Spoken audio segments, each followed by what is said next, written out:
There was a live stream that Lucky Murray made yesterday, and there's been a whole bunch of mess about food stamps, and to the point where there's even panel discussions about it. Um, I'm gonna go ahead and let this play for a little bit. I will be cammed down for part of this. Has getting ready eating my late lunch. Shout out to Lucky Murray for this. Please understand that I am using this under fair use, fair use, fair use. With that being said, let's get it. Lucky Marie. Hope you guys can hear me okay. Hit the like button on your way in. We are here with Jazz. What's up, y'all? I'm gonna mute in between. So there have been some panels that I was sent one, then I seen another on my timeline when visiting Lapid. Shout out to Lapid. And the conversation was interesting. And so one of them was just like, in regards to women only wanting to, I guess it says Illa drops truth on why women only want leadership when it comes to benefiting them. Yep. Right? So it made me think, like it had me click on it, like, what are you talking about? So I kind of heard some of it and I was like, you know what? Let's just kind of talk about this. And then I did another conversation where on this might be best shout out to him. He did a stream where I guess they were talking about the popular EBT conversation. And I know you have views in regards to that you may share with some things that they said there. So I'm like, we can kind of talk about these conversations since they've been kind of taking place. So this here is Lapid. We're going to start here. Shout out to Lapid. So this is Illa at the bottom. I should probably change it. The comments are going to be...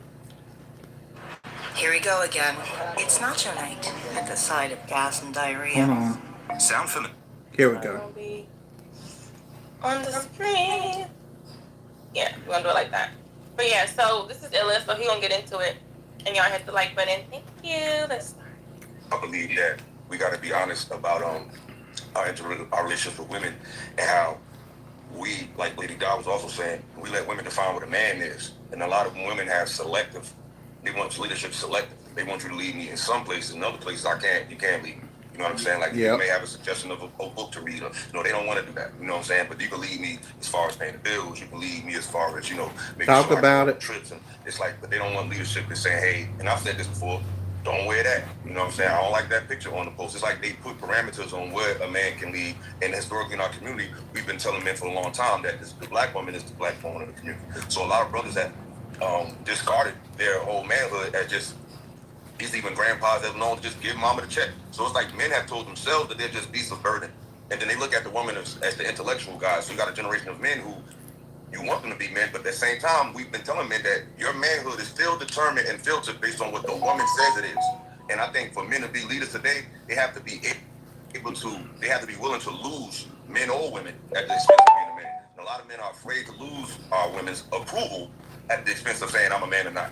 And I think when men can get over a black woman saying you're mean and all of that shit, we can get a lot further because they feeling the same thing that make you laugh, make you cry, the same thing that attract a lot of black women, the same thing that's going to tell you to sit your little ass down. It's the same energy. It's just you don't like it when they come at you. Yeah, look, well, I guess, Marcus, one of y'all men can answer. Ooh, that was the intro. See, that made me want to... To this question, there was something that Illa said in regards to women determining what men are, or what have you. I guess in letting them lead. I guess my question is, when we first started off, we asked what a weak man is, right? Ministrant, and all of the guys did not come to like an agreement of what that looks like, what that is. So my question is that if we're talking about leadership, I think that there's confusion there because that looks different to different men, right? So if y'all can't come together with what that is, then how do you think women will be able to respect or recognize what that is if you guys don't even? The reason why some men can't come together on what manhood is because unfortunately some of the men were never taught what manhood was. Let's keep going. Like agree to know what that is or look like. That's a fair question. I can answer that. So I'll put it like this: as far as the leadership is concerned, right? There's more than one way to do the right thing, right? So even though we may have had some sorts of differences as far as what we thought that what a weak man was, or whatever that case may be, I'm confident that they would probably raise their children in a similar style, right? They probably would instill similar values, and I would say I believe every man in this panel is probably going to raise solid children that are capable of being leaders, right? So Right. it would almost be like, all right, so Christianity, Muslim, those are two completely fundamentally different beliefs, but if they are both righteous, I think that they can both end up with a similar result that's acceptable to the masses, if that makes sense to you. I did want to kind of talk on the topic a bit about the feminism. So with the feminism, right, and that being an issue as to why men stop leading and then that being part of it, I think that yes, but not probably the way that people would say it would be. I think it would be because men should have never allowed the feminism movement in the first place, not to put their foot on the necks of the women, but because we should have saw that. And not only that, brother, but whether y'all like it or not, the feminist movement helped helped to destroy black families back in the late '60s to early '70s. There was an issue and solve the problems like the problem solvers that we are capable of being, right? Because what happened is there's an overcorrection. And when you look at red pill spaces, that's another potential overcorrection, right? And I think that the main thing we are missing is the balance.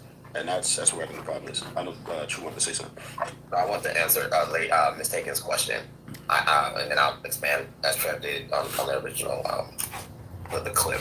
I don't think what you observed from my depiction was men disagreeing. I think it was collective thought. And what tends to happen, kind of to what Trev's saying, I think we allow women to enter into our. I know this might not matter. Well, do you I'm have taking notes, by the way, so I can remember what I want to say. Oh, I know this might not matter, but is he a gay man? So you remember when I said this is an interesting panel? Okay. Because I don't know, but We're talking about just, I guess, just general fluid relationships then on this topic. Okay. Spaces, because men amongst men, we assess each other differently. Like, men don't even have to run alongside men too long to recognize he's a solid dude. But that's not applicable in a relationship. And that's what sometimes I think women don't understand. We assess a man completely different than you guys assess him. Oh. We respect. Oh, that dude's solid. It's the same thing going on with the Aisha Curry and Stephen Curry situation. So many men are up in arms about it because in our logical mind, it's kind of like, well, this dude is doing everything that from a man's perspective he's supposed to do. He's doing actually more, right? And then you'll have women that's saying, well, but we don't know if he's truly arriving in the relationship the way she wants. And so that to me is what sometimes creates a divide, that I don't think ever miss what men are supposed to be.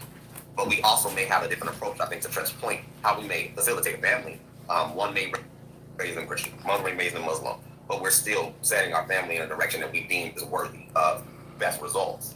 The problem comes in is that the relational viewpoint from a woman's perspective looks different. So masculinity is never something I think that they really know how to digest correctly, in my opinion.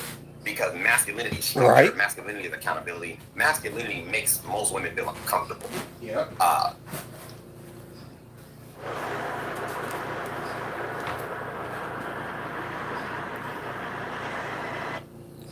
Masculinity makes most women feel uncomfortable. Okay. I definitely agree with that point. you do? You don't think so? You think Like from masculinity makes women uncomfortable? yes. Modern I think women. It does because we are not used to. I'm saying we, not the individuals. Some that do just because it's more to generalize. I think we don't because we have created an idea of what it is because we have not experienced it. We weren't really raised with it. It didn't teach us. It didn't direct us. And even some people who have fathers, their fathers took the role of kind of being more in the disciplinary action submissive to the wife. So it was more like the wife was more of the harsher one, or he wasn't around as much. So I think when women are raised with not having that father figure in the home, I think they create an idea of what a man is. And typically, when a man, if you have that father there, and you see on the statistics of ACEs, it does speak about how not having a father definitely Okay, I'm back, impacts y'all. Sorry, I our was eating. ability to have healthy relationships and those romantically. So that's why I think so. Yeah, I can see that. I can see that point. There could be confusion with what masculinity is. And I think both sides of the spectrum are a little confused by what a masculine man is. A lot of men think masculinity. I believe that's it. I think they believe that it is being tough and harsh and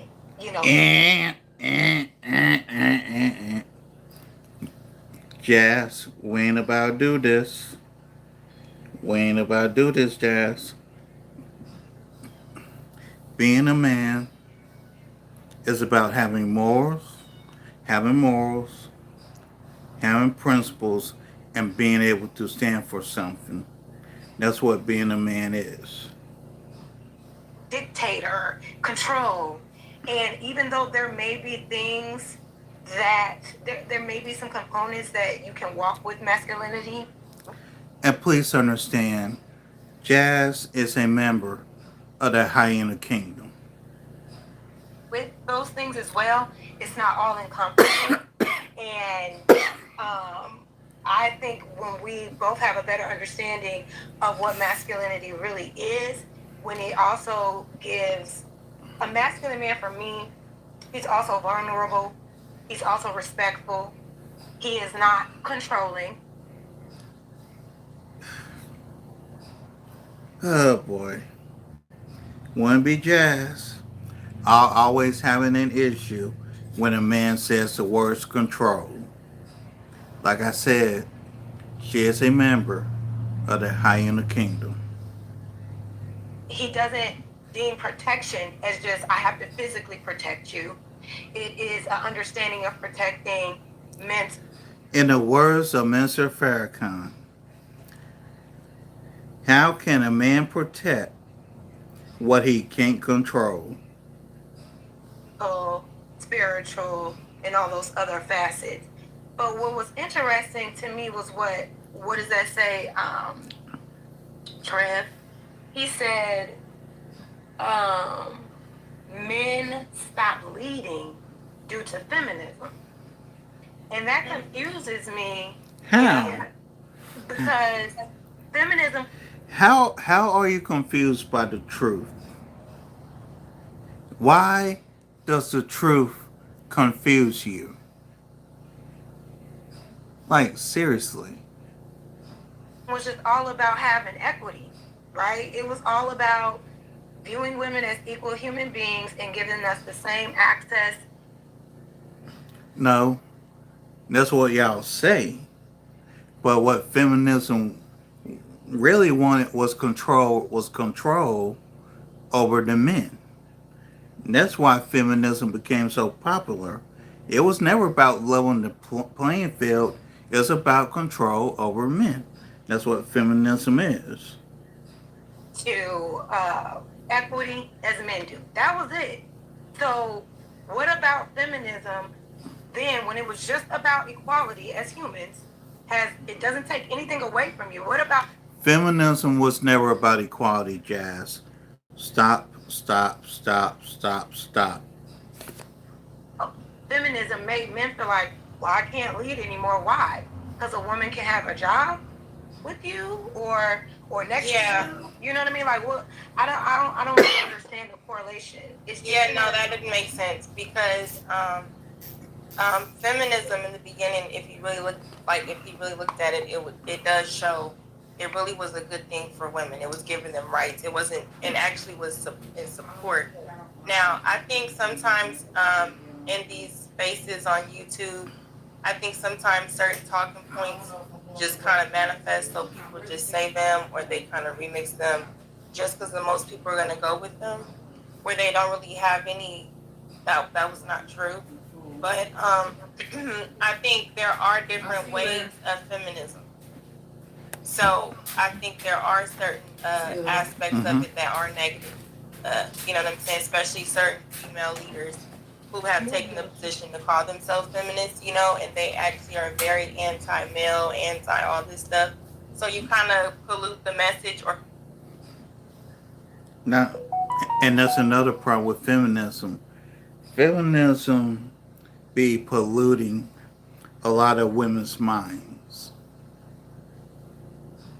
pollute the reason for it in the first place. But I don't know. I think even if you say with the masculinity part, I think even with that, I think we think certain things that are controlling, or we think they're controlling because we have an idea of what masculinity is and not necessarily what masculinity is. But let me ask you this. Yeah, I get what you're saying, but let me ask you this though. So he said, what's his name? It was Sapo, whatever his name is, the guy with the hat at the bottom. He was saying like they want to benefit from leadership and masculinity when it comes to paying bills and this and that, which I don't think correlates with masculinity at all. But he said, but they don't want to adhere to leadership when it comes to saying what I don't want you to wear or what I want you to post. So right there, Where did he lie? Where did he lie, Jazz? Yeah, this one here is going to be a long one. I would think that would be something a woman will find controlling, because what is it that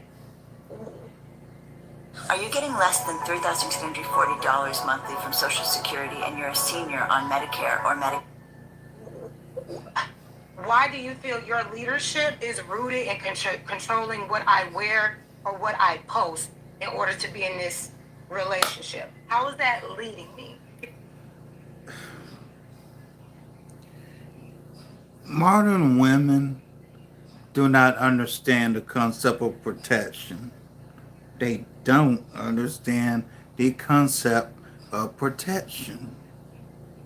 Because like before, like say for instance, you saw me on Instagram, you saw how my presence is on Instagram, you decided to still pursue me, right? Mm-hmm. And then we get into this relationship, and now you're saying, no, I don't want you to do that anymore. Is that really leading?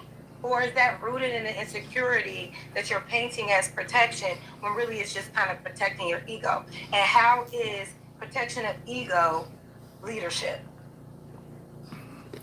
And this is the problem with modern women. Modern women won't,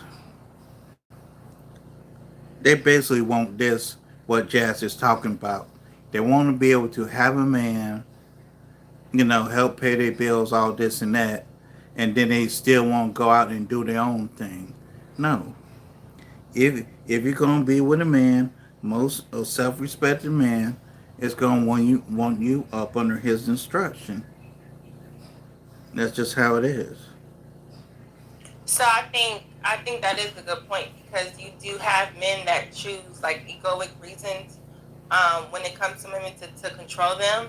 I think an insecure person kind of has, it's kind of universal. Like you can tell an insecure person, like, you know what I'm saying, based on other things that they do. But I think that is a form of, if it's, hey, don't post this, or you know, hey, this is this here. I think that is a form of protection, because it could be preventing something Thank you, that could possibly Lucky. happen, or Thank you, relationship, Lucky. Like or what? not. Or so let's say when you go out with your female friends, you like to dress more provocative. This is a popular conversation. And as you're dressing more provocative, you know, you get approached more. You're the one that you get more attention. If I'm not really around, I'm supposed to be able to protect you. Because men get more touchy, men get more, you know how they are, especially in public. Can't tell them no already, and you're pretty. So if that was my form of protecting you, and you're like, well, you're trying to control what I wear, it's like, and I do have to control you, because because you want me to die for you. So if you don't want to listen to me, it's like what I'm Talk saying to is not him, harming Lucky. you. It ain't harming you to put your titties up. So can we talk about why Talk you to want him, your titties Lucky. out? You know what I'm saying? I think there's a form of it, or if you're posting something that could be oversharing too much about our relationship, Okay. and you think you're venting. You know, I think it's just the intentions. And if y'all don't want to accord, I think assuming that your partner don't have negative intentions could help, because then you could talk about, okay, what's going on to determine, is it just insecurities? But if it's just, I don't want you posting it, and you was cool with it when we were dating or before we got to this point, then yeah, that would look That's crazy. that's a little controlling. Now, Yeah. you said something. You said, okay, I'm protecting you to possibly prevent a situation. If you go out with your friends and you're dressed provocatively, if this is a type of woman that does that, Yeah. I guess then you can get unwanted attention, and then in turn be in a vulnerable situation that I'm not able to help you with. So because of what you wore. So that part I'm a little finicky about, because as women, we know it doesn't really matter what we wear anywhere. A man is going to, 9 times out of 10, a man is still going to approach. 9 times out of 10, a man, if you reject him, he may not know how to respond to that rejection, regardless of what you're wearing. So I don't know if policing what I'm wearing is actually you protecting my bodily autonomy when you're not around, when you cannot be around and I'm fully covered, and the situation can still happen that way. How often does it happen in a nighttime setting with a girl who is dressed more like, you know, provocative versus a woman who isn't? Typically, when you do see those, I'm not saying that there aren't. I'm just saying the mindset of a person who would be your boyfriend. Me personally, I feel like whatever you tolerate dating, you shouldn't start trying to change something. But I do believe we should evolve. So let's say we started dating, and then you're now the mother of my child. Okay, you're a mother now. You know, so then women go through that insecure spot within themselves where they want to feel sexy. And it could also be disrespectful to the relationship on how you want to feel sexy. Like, it's some women who are married, they'll get their body done, and now they have, or something happened, they have a different level of confidence where you're doing stuff before, and it's like, hey, hold on. So now I feel a little bit disrespectful, because what if me as a man, I get this physique, and now I just want to go places everywhere with my shoulder off around women, and I know it's this, I know they're going to look at me, or how women feel about the gray sweatpants, I know I got a big dick. You know what I'm saying? So I just like to wear stuff that is around women when I go out in a setting where you know they're gonna be looking at you. It's like, yeah, they could look at me with a shirt on. Yes, but now you're asking for sexual attention, especially when I'm not around. You know, so then it's kind of like, let's pick our battles. You know what I'm saying? Because that's just what I think overall. Yeah, I've never had a situation where a man was policing what I wear on a daily basis because he's afraid of what somebody else is going to do. The thing about it is that if a child can be abused by a grown man, regardless of what that child is wearing, the clothing doesn't matter. And I think what really matters is the Why lack of did Jess take it to self-control that men this have around extreme? women at night in vulnerable situations when they're drinking, if they're wearing whatever it is that they're wearing. So while I understand that it can come off as like, I'm protecting you from the bad guy, the bad guy could get me in any way, shape, or form. And I think that if you really feel that what a woman posts is somehow, now I do understand the oversharing part. Oversharing about your relationship on social media is never okay. The intention behind what you post also matters. You know what I mean? Yeah, if you met me and I was posting my ass and posting my titties and da da da da da da da, and you were okay with that, then you need to continue to be okay with that, and allow if our relationship has that impact, evolving will come naturally. No. A self-respecting man is not going to let you go around posting up any old thing on your social media, because whether you like it or not, if you with a self-respecting man, you as his woman, you are a representation of him. So if you embarrass yourself, it's the same thing as embarrassing him. Let's get back into it.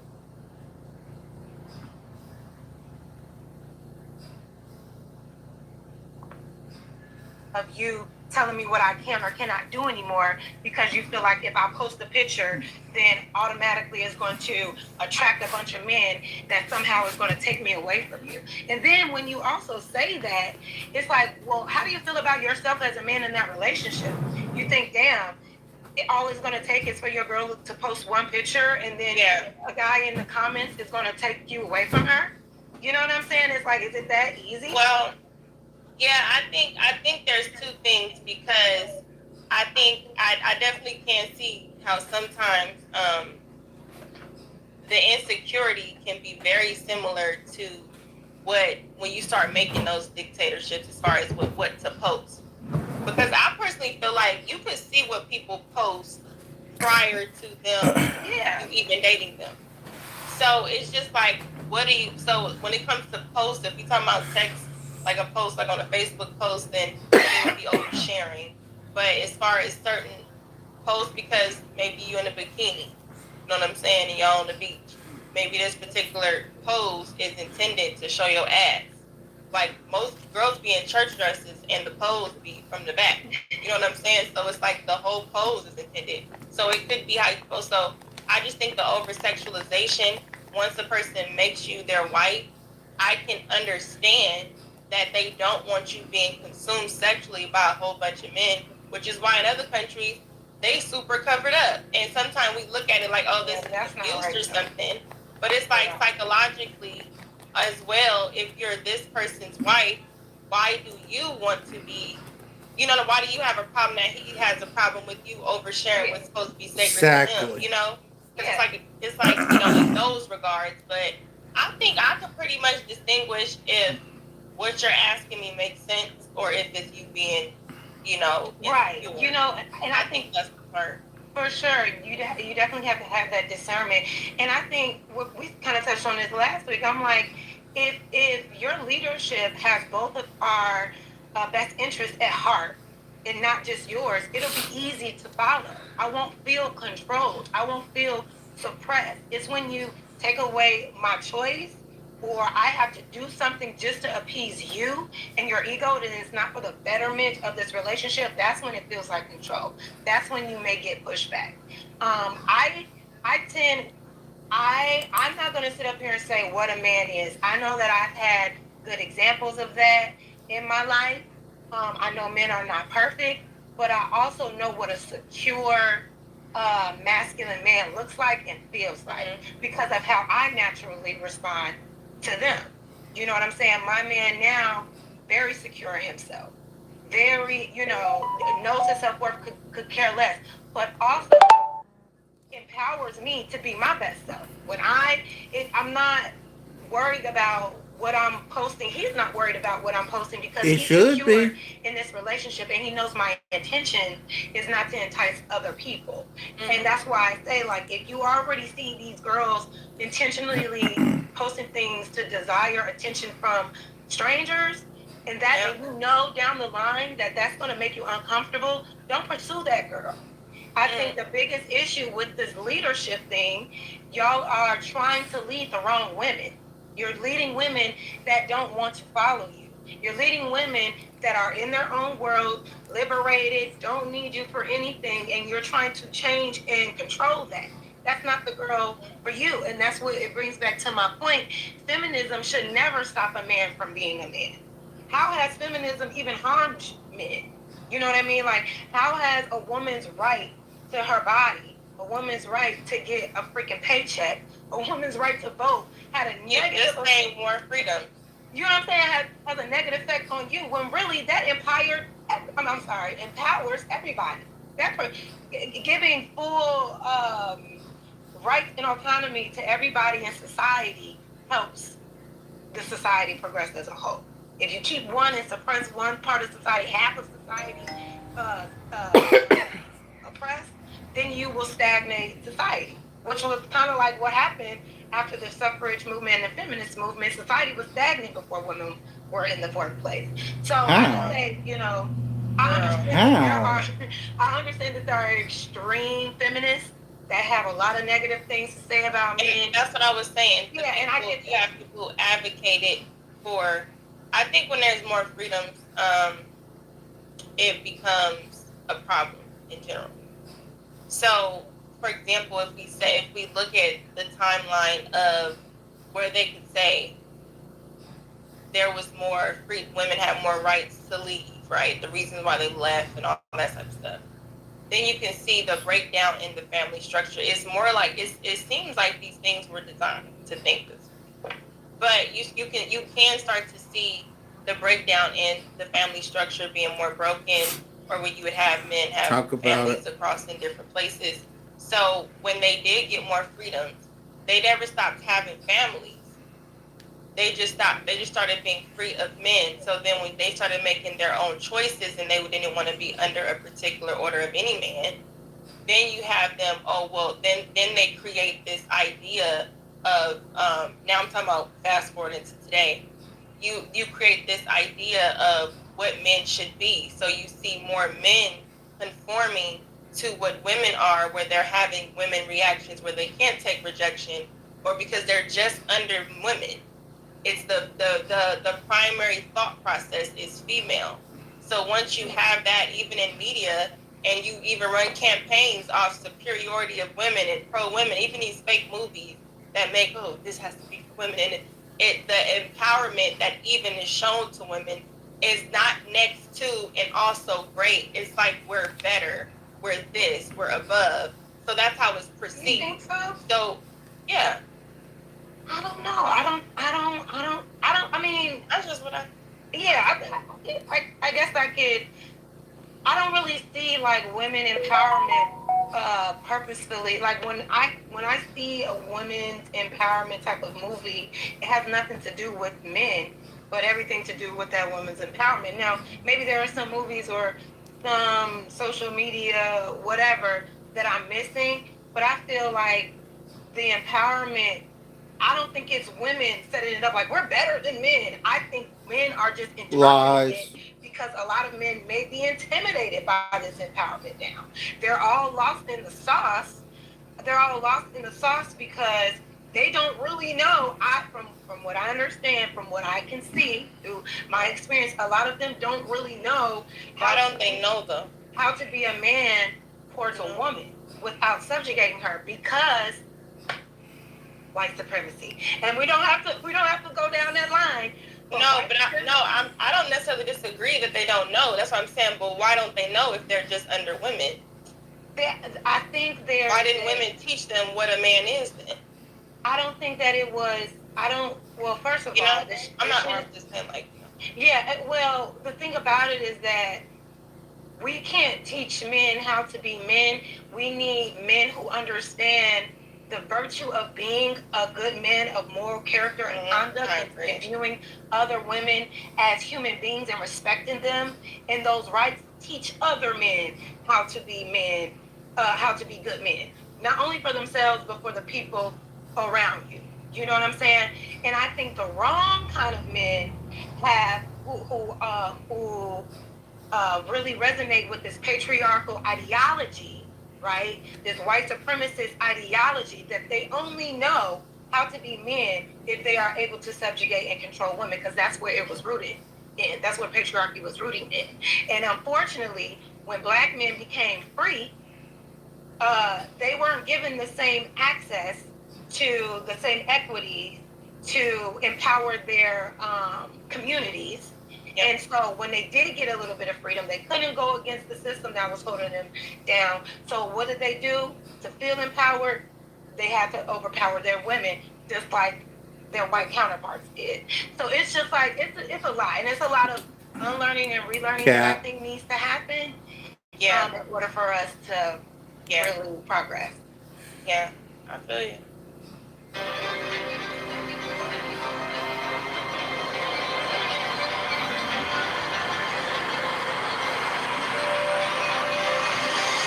Give me a second.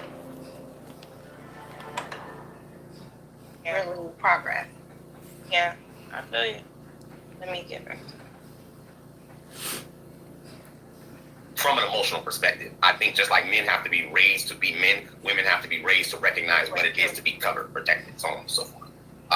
So I think that's what is occurring a lot of times. It's not that we as amongst men are lacking leadership in what it is to be men and what's weak and what's not. I just think that some of us have been socially conditioned to give too much credence to what the women value. And now we're trying to somehow, some way, take society forward with that now being present. Because the challenge that I know no women understand is that you guys don't have to deal with what we have to deal with from a relational standpoint. One, you don't initiate relationships. So we always started, we asked to be with you, but then now we're relinquishing authority. And it's a very confusing type of exchange.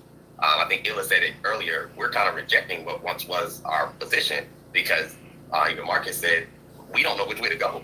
We come in strong, you're being controlling. You come in too soft, you're weak, and so I think it's very curious right now. So I think men need to continue to do what we're doing now. Speak to individually what we do that works, and then assess from a group perspective what we're trying to end up and do what works, produce results. I believe the women. I want to apologize because I thought he was gay. So I apologize. I said that earlier. You're not alone in that. Unfortunately. I'm so sorry. And it's not right because he's probably not at all. It's just his demeanor and his voice a little bit and the emphasis on the S's. Yeah, the inflation. Yeah, I thought he was gay. Sorry. That would have been a great conversation if it was. All right. But the problem is men, they would second guess themselves just because they don't want to disappoint you. That whole don't listen to women just always, and I just never got it. Women been saying that about men for years though. Don't listen to him, girl. He can't tell you what to do. Like that's kind of like common talk amongst women. It seems that certain things that we may be concerned with, that we have our woman be concerned with, creates an imbalance in our relationship.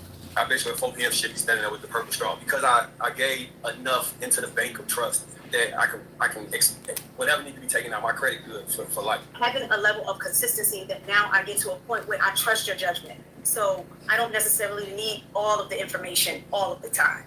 I think the only thing that I think about is you all don't. Mm-hmm. You all say don't listen to women. Like I hear that way too much. You can't listen to women. Because sometimes. I have a problem with that only Why? Because you have to. We're on the other side of the relationship, and so how are you supposed to lead people that you don't listen to? That's and maybe I'm missing something. Like yeah. We're not saying don't listen to her, like she talks, shut her out. No, we're not saying that. We're saying that be willing to dismiss what she said when it comes to the bottom line for you. You can hear it. I can listen to you. Like I listen to my children. That don't mean I'm gonna do it. I'm listening. But the problem is men, they would second guess themselves just because they don't want to disappoint you. And that's so when I say don't listen to women, it's like hear her out. But if you don't agree, even if she's upset about it. Like a lot of men will just discount. Like this is a small example. Deion Sanders, my favorite player, right? I was with my girl at the time. She talked me out of the shit. She was saying, I was like, yo, I want to meet Deion. He had to sign he was signing autographs. You know, it might be a little fee, one something, he signed a football, whatever. She like, well, why would he do that? Why would he make you, why would he charge you? Meanwhile, she just paid mad money to go see Beyonce. She ain't gonna meet the motherfucker. She just been a nosebleeds. I'm about to meet my childhood idol. Meet him, take a picture, get him.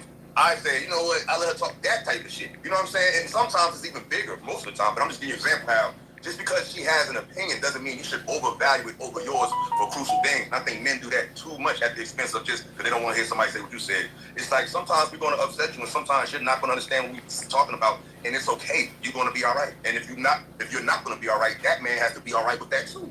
Okay. So that's all.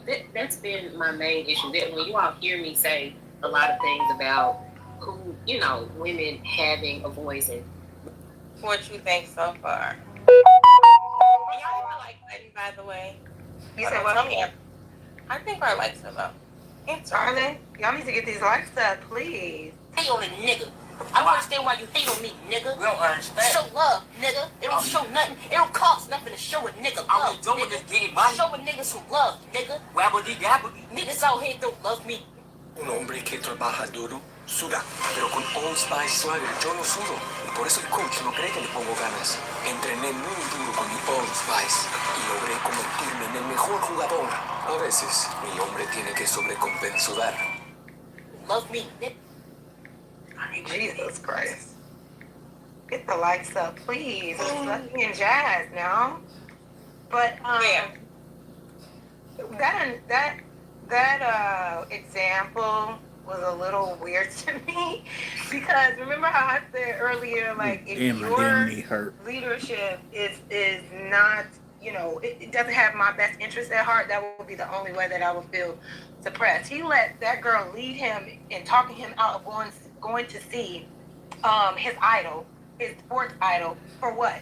To appease her? That wasn't in your best interest, and you going there, was that really going to harm her? It's not harmful. It's not harmful anyway, so don't blame her because you weren't secure enough as a man to stand on what you wanted to do, because her hating on you going to see.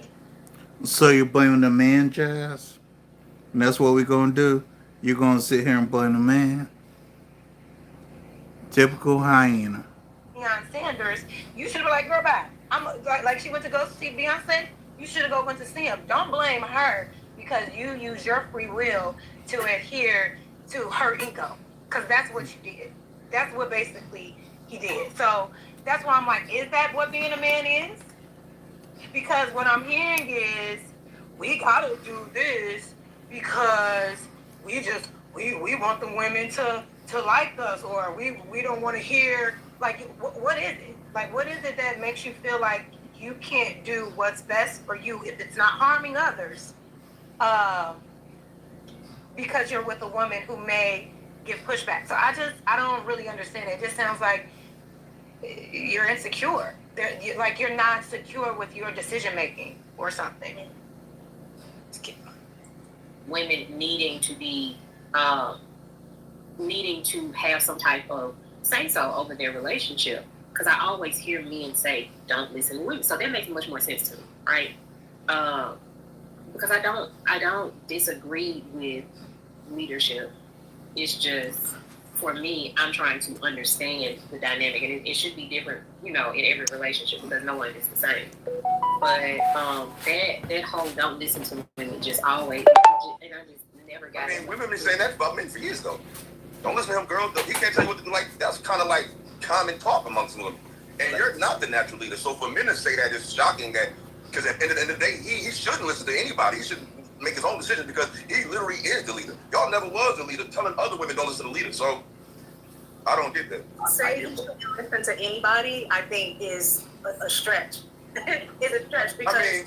Not that's what you're saying. That's how I understand. I'm just saying a man should be more. He should be willing to jump out on his own. He should be willing to die on his own sword, regardless of advice. You're gonna take account, but as a man, you got to make a decision. And sometimes it may not be in favor of the crowd. Sometimes it may. So I'm not saying you got to listen. You have to take in advice, but you still have to take the lead and make that decision. And sometimes men, a lot of times, don't make decisions at the expense of upsetting their mates. I want to kind of throw this. I want to throw this in real quickly in a second. So, to Ella and the guys, would you guys be okay with giving some support and as to why you make that decision? And then also too with Bo, if he makes the final decision and it isn't the one that you wanted, would you be okay if he gave you the support and context? Say, well, this is what we gonna do, and this is why. Yeah, because you're including me on, like, you're explaining things to me, and the only thing that I would ever need is context and information. I'm uncomfortable being in the dark. I'm comfortable having the information. So yeah. I think so. Where I get a little bit, and I appreciate you bringing that up, Bo, because that seems to be a common sentiment amongst women. I don't know any men that don't listen to their women. So maybe we need to be better at articulating what we're referring to. There's always going to be something as the man in a relationship that we're going to have to deal with. Sometimes I don't believe men think that it's necessary to divulge so much information, mainly because, and you guys can correct me if I'm wrong, it seems that certain things that we may be concerned with, that we have our woman be concerned with, creates an imbalance in our relationship. Does that sound accurate? Because from what I've seen is what we may hold as weight or concern, we hold it differently. When we involve you in it, it seems to sometimes create maybe stresses that you don't need or we don't need. Does that sound somewhere similar? Oh my God, do not tell me, just handle the problem. I don't want to know, I don't want to help unless you need help. The stress and the weight is for shoulders, not hips.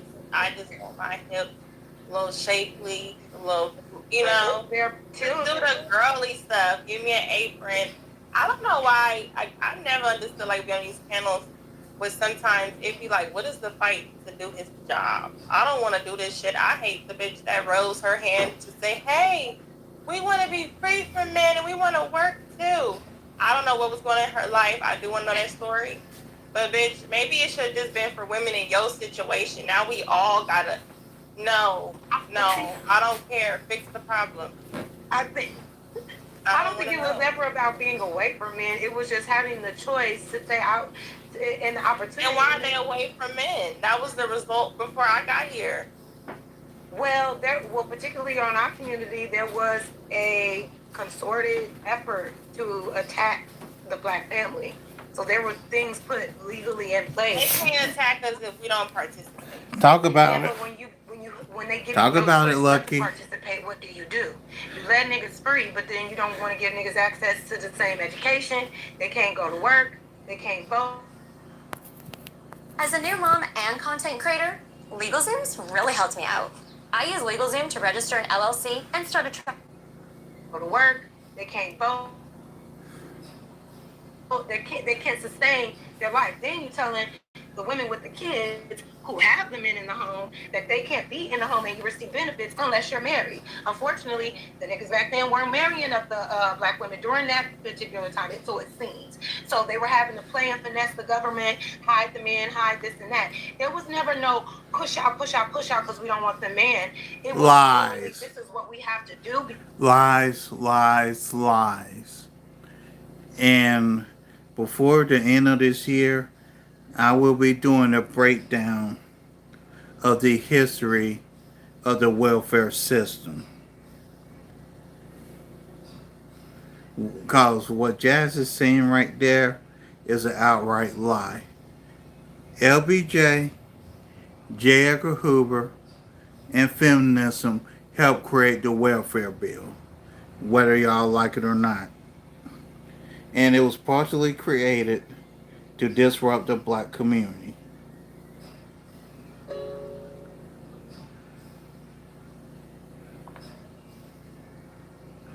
No, push out because we don't want the man. It was literally, this is what we have to do because this place that we're in is giving us. You're talking about the financial, and they incentivize them. So yeah, there was an incentive. I don't think that was an incentive. Well, it's looked at as an incentive because if I need help here, because you also think from what you're saying to your point, which I don't disagree. If you're actually saying, or acting at a time where certain Black men were unable to work in certain jobs, they would not hire Black men, that they stole all the narrative around them. So in their communities, they couldn't get jobs. So what are they doing? And then in these same communities, you introduce a lot of drugs, you do a lot of other things, right? So I get what you're saying. So now this woman this house needs financial assistance, but as a benefit, you can't have a man in the home. So that's what I'm saying. There had to be some sort of incentive of what you're talking about, that I don't disagree. But what I'm saying is, as far as in the standpoint today, right? I'm saying we can choose whether or not a part of feminism or certain things where we like and that we support. We're still in the conversation is largely, they just said 81%, and I'm within the percentage, right? So when I say this, I'm not saying like I'm outside of the situation. You're introducing it.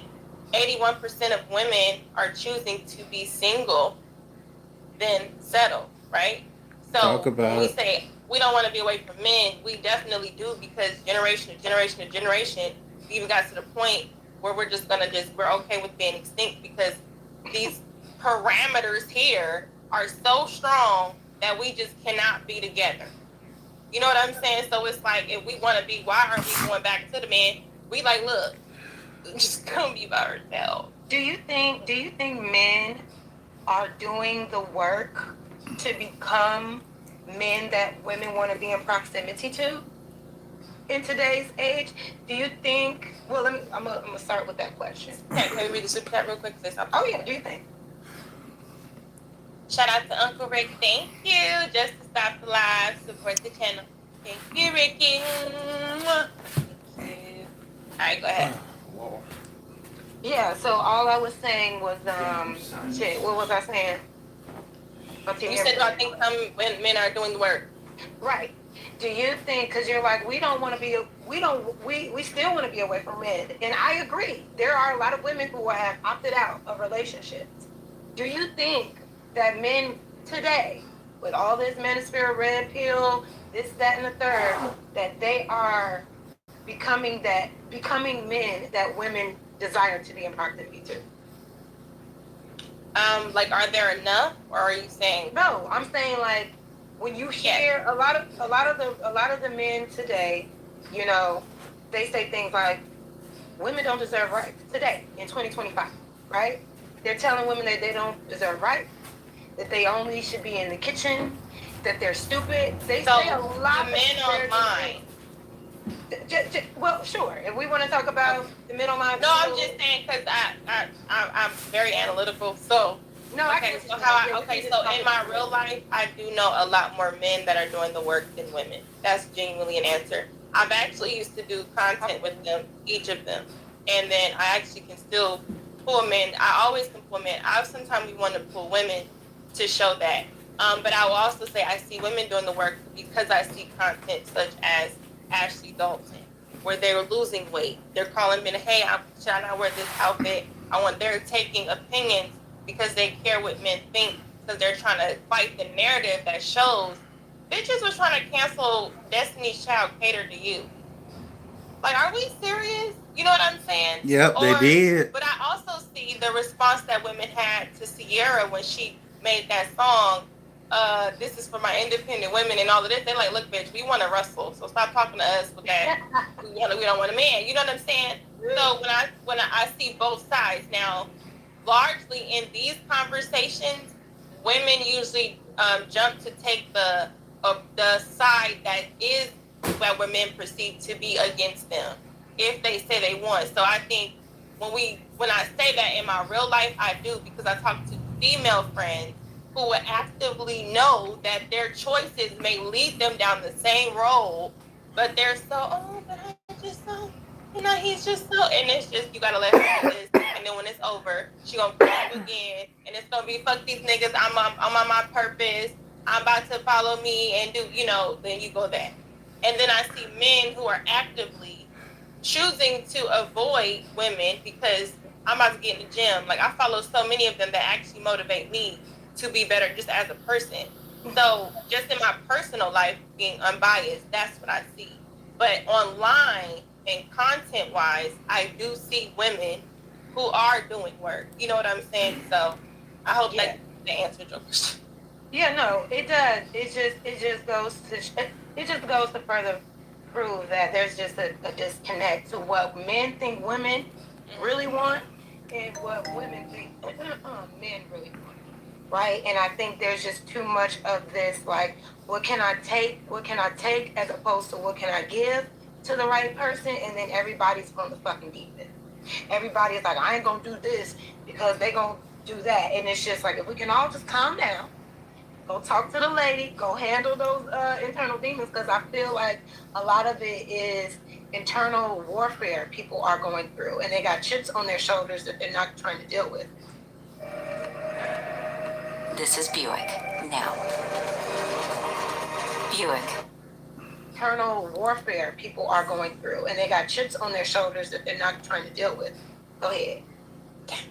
I have it starred, so the only comments I start to see, unless it's on the screen, or the super chat. No, it's okay. About the, super chat stopped the live. Thank you, Rick. He said, what does it matter that work is done when most women are going to want more?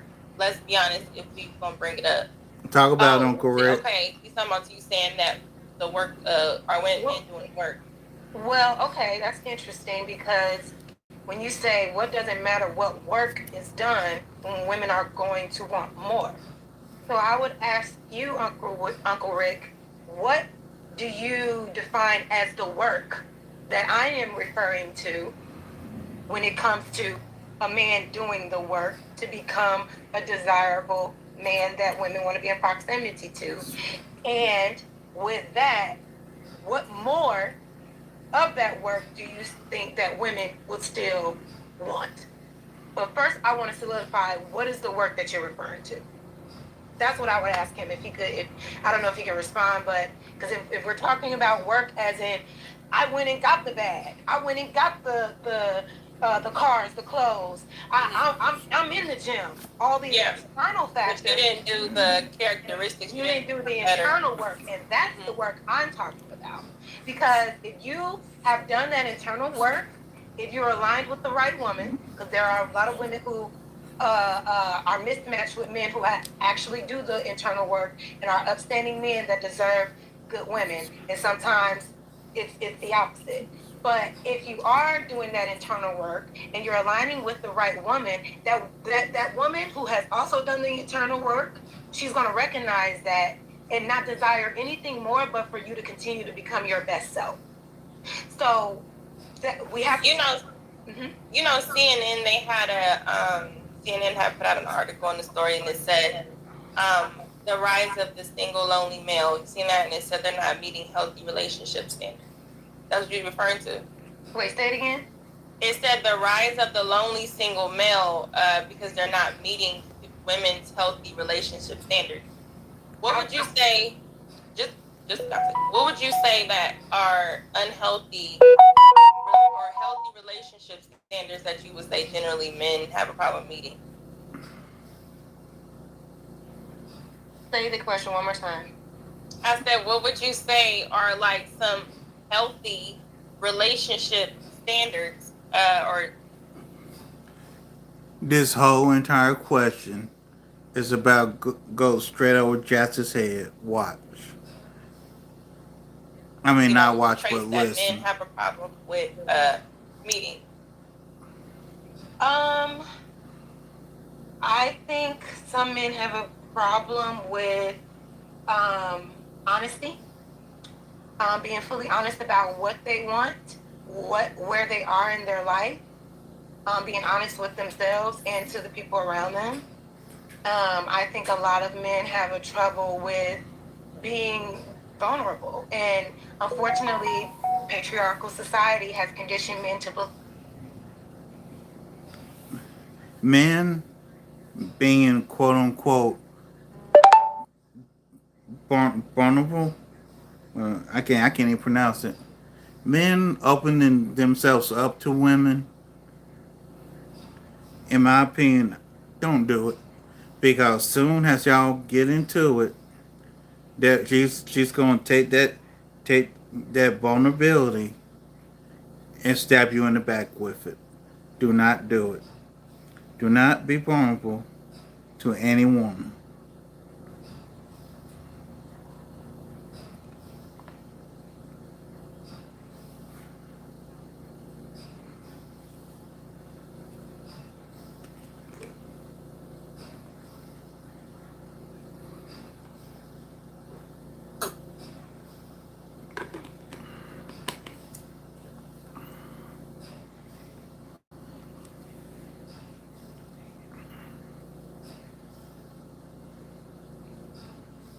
Believe that being vulnerable, being honest about your feelings, being that way is a feminine trait, when really it's a human trait. Human beings go through those things, and it's okay to face them. It doesn't take away from your masculinity. And this is just my opinion, What? I believe when you can face your vulnerabilities like that and communicate them clearly. I can't agree with this. I'm sorry. Jazz, I don't know what the hell you talking about, but I do not agree to this bullshit. That is like peak masculine man, right? Because you're so secure with yourself that you're willing to be honest about yourself and honest to who you're with. I think another one is a lack of discipline when it comes to sex and this overindulgence of lust, right? And I'll give an example. So we went from vulnerability to dick discipline. Let's keep going. I just saw a video of this woman on a very first date she was asked to go on, and they were on, I guess they were about to leave, and he got upset at her. This is their first encounter. He got upset with her because she didn't reveal that she was on her period on that first date. Why? Because he assumed after this first date that he was going to hit some ass, and literally told her, You can't judge all men based off of that one, Jazz. why wouldn't you tell me you're on your period? I mean, I just did all of this, all of that. That right there is drying the pussy up, my niggas. All that scary, why you ain't gonna have sex Here with comes me the after this hyena. date, why you ain't tell me? That's And here comes the hyena behavior of Jazz. I don't know what that is, but it ain't masculine. Y'all can let me know. But stuff like that just goes to show that you're so hyped up on sex that you can't even be a normal human being on a first date with a woman. You're asking this girl about her fucking period because you're that thirsty to get into the bed with this girl you just met. And I think that creeps women out. And that wasn't just one. Okay, so yeah, go ahead. Thank you, Lucky, for cutting her off. So, what's making them so lustful?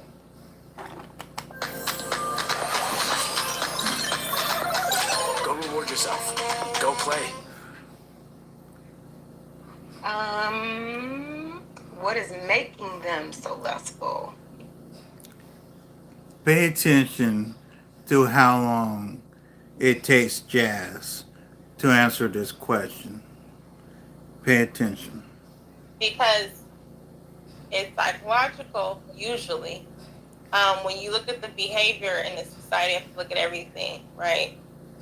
Why are women more naked if they have a problem with men being so lustful? Because just a minute ago, you was saying like, oh, the clothes. I'm not saying you're naked, but just the fact that even men saying something about what they wear, there's pushback if you tell them they should cover up. But then you also have a problem with us being lustful. So why are you so eager to be lusted after sexually? Who do you want lusting after? You gay men or women? Because when you're more naked and you're attractive, the nature in me can really harm you because a lot of different reasons that we can't understand. But we have to live in reality with it. So we could say, they shouldn't feel this way when we have this on. But we are also saying they're very, very lustful. It's so this. Well, why are we? Maybe if we change it and we don't want to be lusted after, we know they're this. I just wonder if that would kind of change. Maybe if we would be taken more serious. That's all. Well, I think that since the beginning of time, there's always been pimps and hoes. There's always been prostitution. There's always been an exploitation of sex as it pertains to women. You know what I mean? They have literally designed it where you can pay a woman to have sex. If these are not the women that you value, then don't pay attention to them. So you be having like career women who are not necessarily hoes, but they want to look like hoes.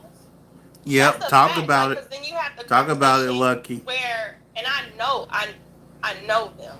It's like, and I'm also bigger, but it's like, it's also a part where these women will argue, and I've seen it, the fact that, oh, well, it don't matter what I wear. You shouldn't just assume I'm this because of what I have on. So we also can't assume that. But we're going to say, pimps and hoes. So it's like we're going to assume the men. Your ass out, though. But and then whether I'm a career man, a judge, I like ass. That women like ass. Yeah, I see what you're saying. I'm saying, like, of course, if you have your body parts out, people are going to look. When I tell a woman, well, I'm not telling a woman anything. People are going to do what they want to do. But no, when you wear certain things, you are going to get a lot of attention based on that. That does not mean that you deserve to be touched. That does not mean that because your ass is out, that a stranger has the right to assume that you're selling it. That does not mean that a man has to go and degrade you and pull you into an alley and say, well, she had on them little shorts.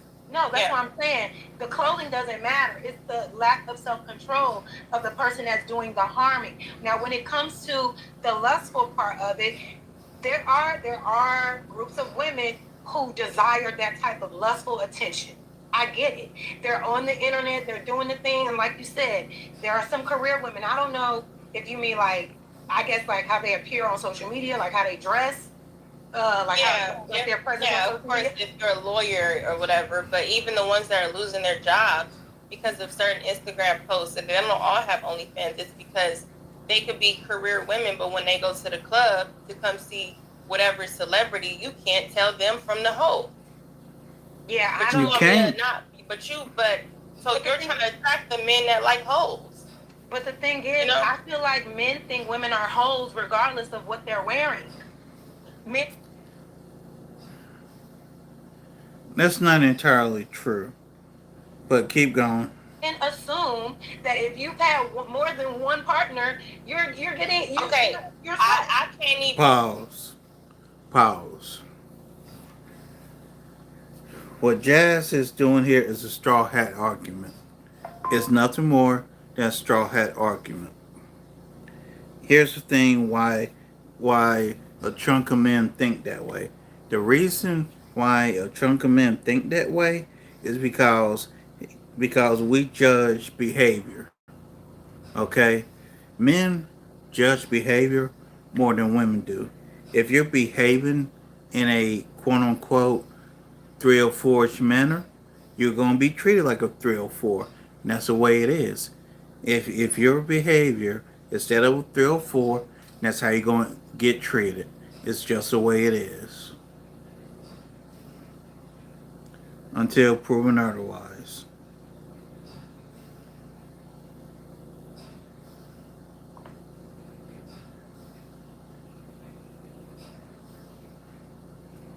But see, now we're going over to this subject. Well, if they say, but I gotta also, because this is why I think my experience of being with women has opened my eyes to certain perspectives. Mm-hmm. Because even those women aren't always gay, right?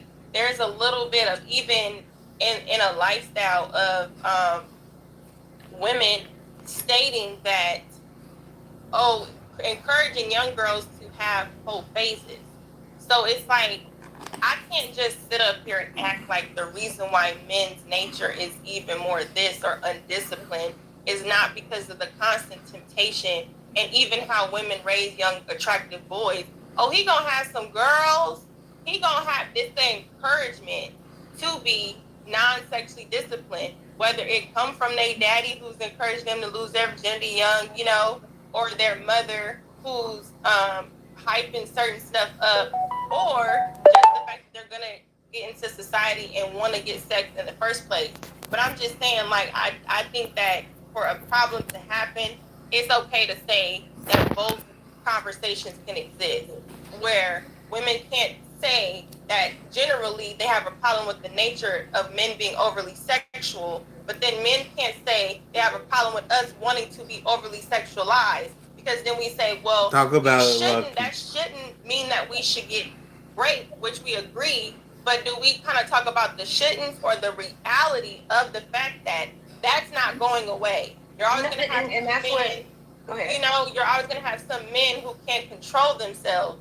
So what we can control is to probably narrow down the implication when we go to certain places to look like a woman who want her ass grabbed. That's all I'm saying. But if you do go outside, I hope you can protect yourself, you know what I'm saying, from that type of energy is all I get it, but I respectfully, I disagree. It doesn't matter what a woman is wearing, because there have been women fully clothed that got raped on her way to her car from work. I agree. I'm not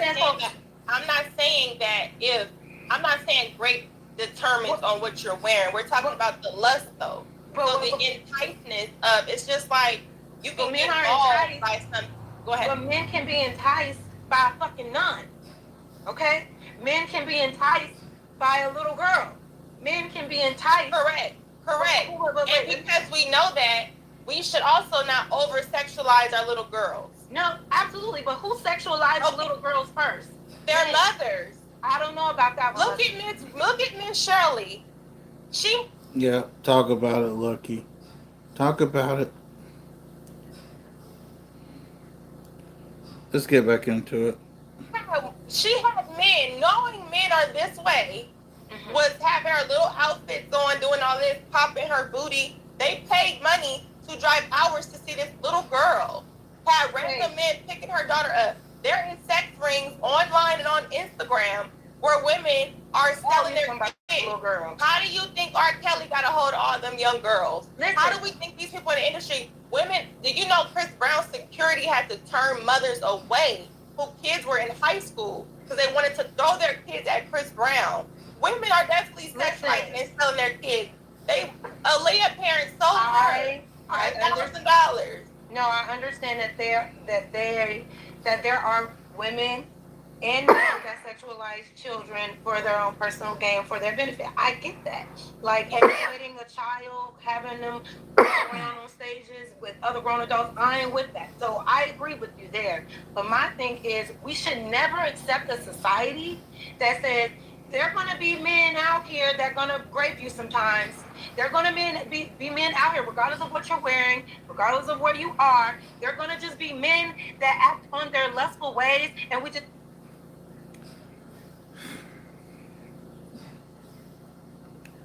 Typical professional victim.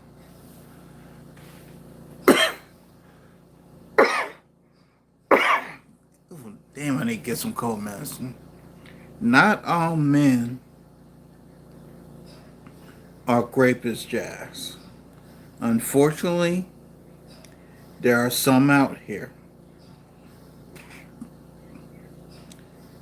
It is the job of the man and of the mother, if they're children, to protect the children and to teach the children. Now, as a grown woman, it is your job to protect yourself. Have to deal with that. And I think that is a serious problem. We should not be accepting men looking at some women as objects to abuse and use and take away somebody's autonomy. Really, we shouldn't Jazz? be policing so much for all those clothes when every situation has been where it doesn't matter what the clothes are. A predator and an abuser is going to do what a predator and an abuser does. I'm not talking about the women that are serving their kids up to the predator like the kids did with, or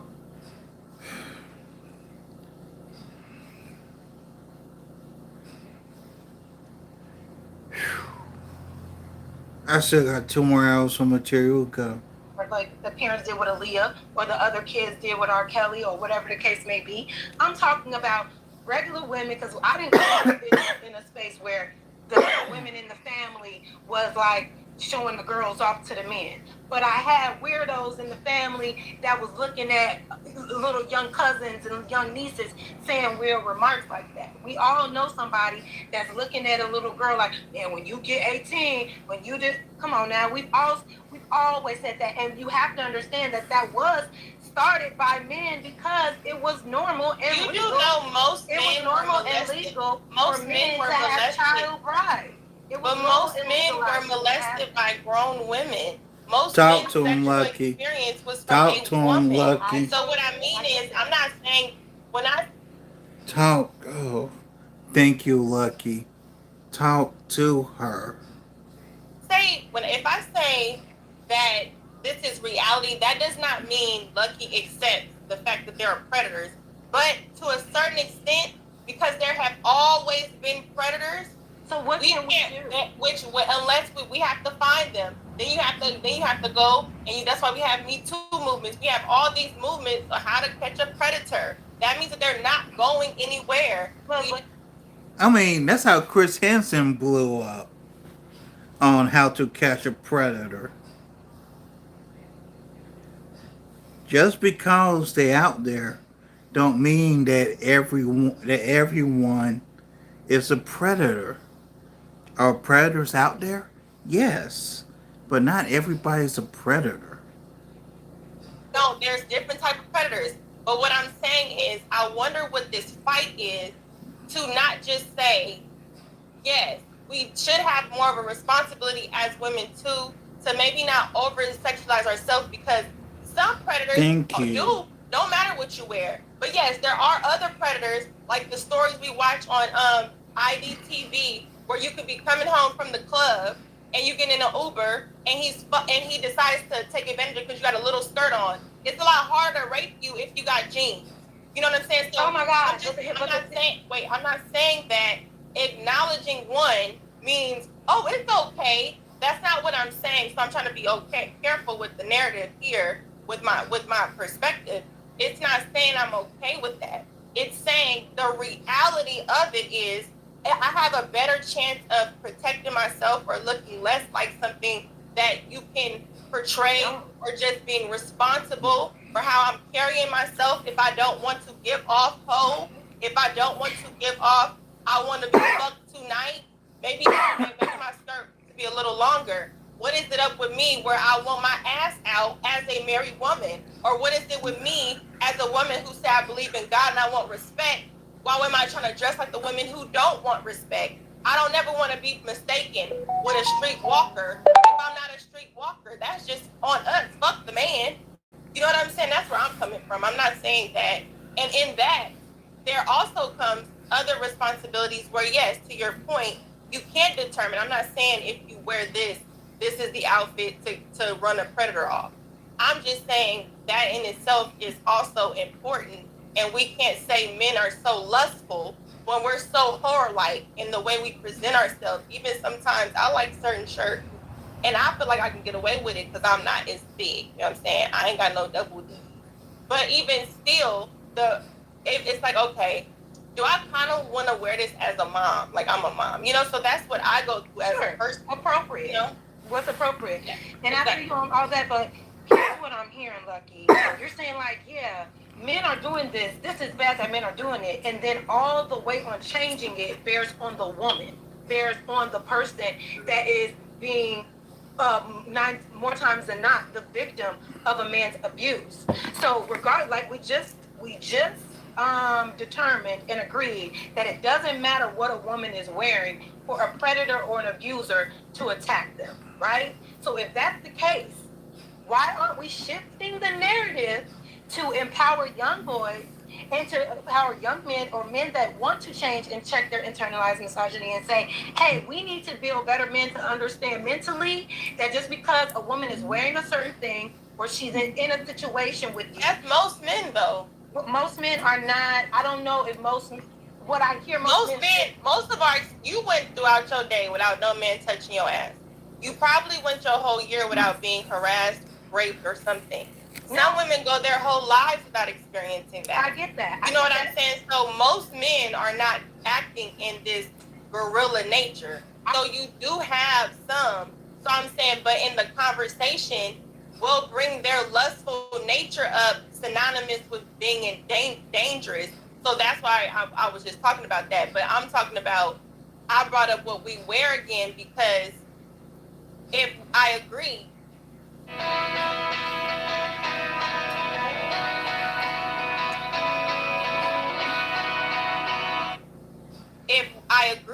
that there should be sexual discipline on both ends. Sexual discipline is not just the act of sex; it's also how you perceive to be sexual. I agree. And if a man, so that's why we have lack of sexual discipline as well, even if it is how we dress, because that's also a discipline to also want to present yourself as a respectful person and not get so relaxed in even our attire. Is my point.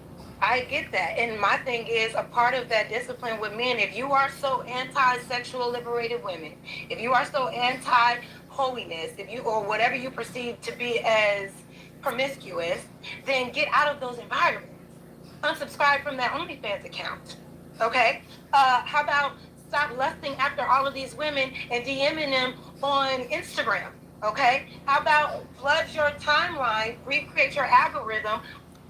And she is triggered. where all you're seeing are holier than thou women speaking about God and holiness and chastity. But you're not doing that. Your asses are not doing that. You're going up to the... Even the women with the chastity. No, I don't want to hear that, Lucky. No, I don't want to hear that.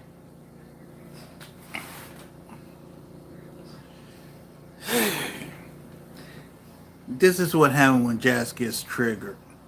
She gets triggered and goes on and on and on and on, not trying to listen to the damn thing you're trying to say.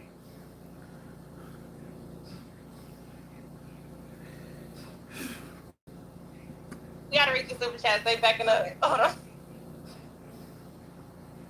He said, I don't want to hear that shit. Okay, Thomas Ford. He said her hormones can affect the interaction of the date.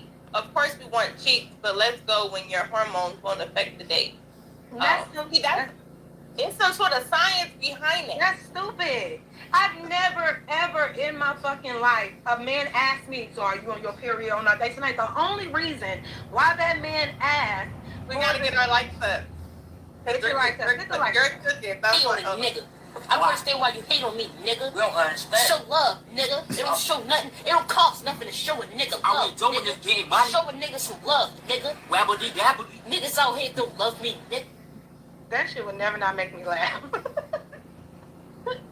No, but that Thomas, I'm sorry, that's weird. And if you're out here asking women, hey, I know we can have our first date tonight. Are you on your period? Because I just want to make sure that your hormones are okay before we go on this date. That's weird.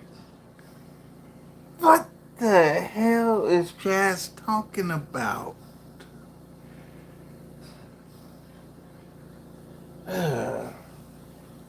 Jazz, you're coming off a little weird.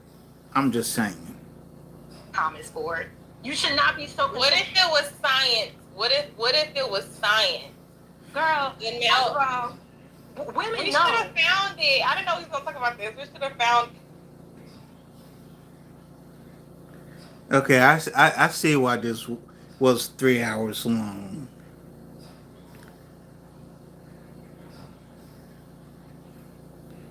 Keep going. First of all, if I'm on my period, I don't want to be bothered with nobody. And 9 times out of 10, women feel the same way. So more than likely, if you're going on a date with a woman. But I do have a question though. How come modern women never care about science? They don't care about science or statistics in any shape or form. Why is that? Why do modern women not care about science? Why do they not care about statistics in any way, shape, or form? Probably not on her fucking period. That's number one. Probably. And if she is, maybe it's on the last day, towards the last day. But regardless of the fact, you asking this woman after the date because you didn't pay for the date, now you were expecting some ass, or expecting her to go back home with you, and she says, oh no, I'm good, it was a great day, but I'm on my period, I want to go home, and you get upset because she didn't tell you first before y'all went on a date. That lets me know your intentions weren't to come here to get to know me, or to get to know my personality, or to see if we're compatible. It was to see how fast you can get me in your fucking bed. Like there's no reason to be asking about a woman's cycle when your attention should be on getting to know this woman. The fuck? You only asking to see if you can fuck. That's it. And it's weird. And that's what I mean. Because the nature in men, this is why some and y'all need to fix that. You know what? What was it about fantasy? We just had this conversation. And I was just saying how it could have been because it was weird. Hey, are you on your period tonight? And y'all want I get that part. What I'm saying is the response. Like, I don't think we understand human nature enough and how this science works as far as even the y'all give me the word. But it's like I literally, somebody was just telling me this and I was just telling her because I've never heard of it. But even the more we give off sex and you being beautiful, it has something to do with allegedly how they created culture in the Middle East of why they want them to be fully clothed. Because it was something, if you've seen how pretty they were, it's something in male nature, even when you're sexualized, where they will pounce. Like it's like I want to devour you. And now you could think it's weird, but it is them. It's doing women a favor that they do not have in that nature by majority. Yes, so it's like I think you're. No, I'm not making it up. I'm literally saying that it's a thing because it's an energy force that gives off. Seduction is the energy. That's why even historically they had a problem with that Jezebel spirit because it's an energy that you can exude even with. Everything that Lucky is saying here is actual factual, and Jazz is outright dismissing it. Women who I've known that do practice in certain type of witchcraft, they understand certain fragrances of perfume, certain things that they can exude, certain energies in men to get their dick hard. My name is Mark Fleischer. I own Top Shelf Trailers. In the early 2000s, my dad started trailer manufacturing, and certain things that they can exude, certain energies in men to get their dick hard. It's a science behind it. Even if you don't know, I think you do know. If you go on a date with your man, Wait a minute. your man, How are men weak for nature taking its course? What? How are men weak for nature taking its course? You cannot make this up. and you know what you can wear that make him like, damn. You know you got a nice back because you've been doing backflips. You know you got that dip, and it's if you know. Stop playing, Jazz. You know. No, what I'm saying is, Talk- what I'm hearing is, Talk to her, Lucky. Cause look at her. She ain't even trying to listen. She is not trying to listen.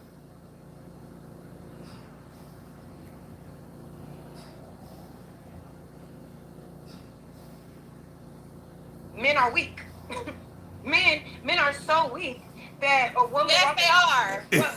Like a woman walking past with perfume, you just, I gotta have sex. No. I gotta have sex.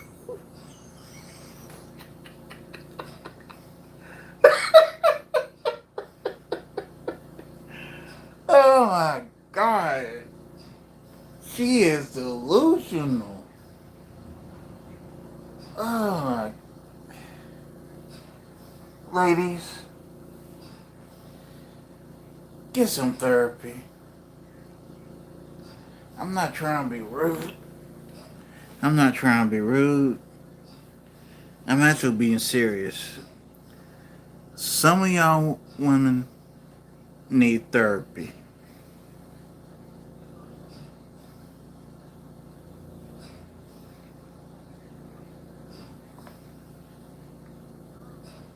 Like a woman walking past with perfume, you just, I gotta have sex. No. What? I gotta have sex right now. That is so That's what I'm talking stupid. about. The lack of fucking discipline just because there is a woman in the room.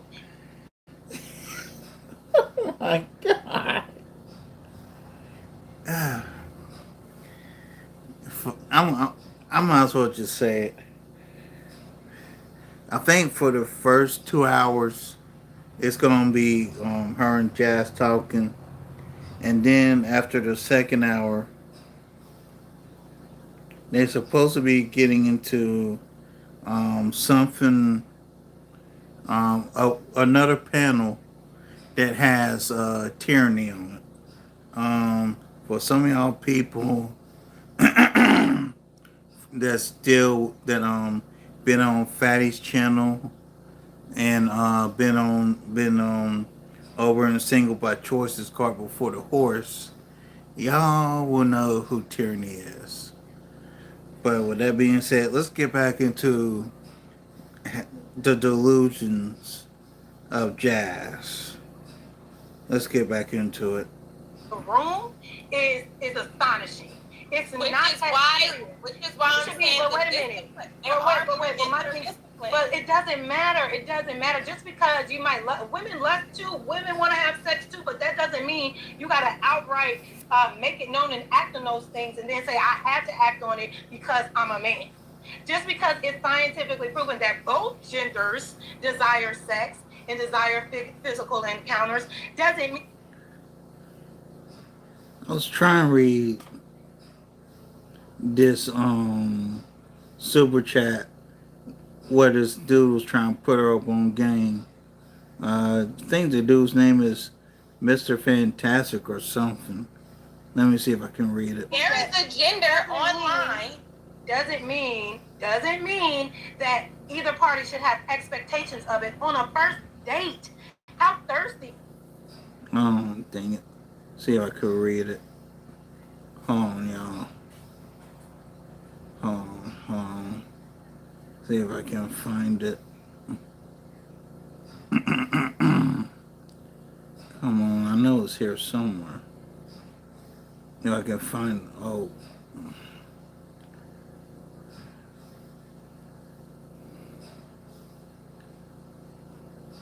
Yeah. Okay, I'll just read this way. Okay, but What you're telling me is that you don't get no pussy. What you're telling me is that you don't have a lot of experience with women. What you're telling. Basically, what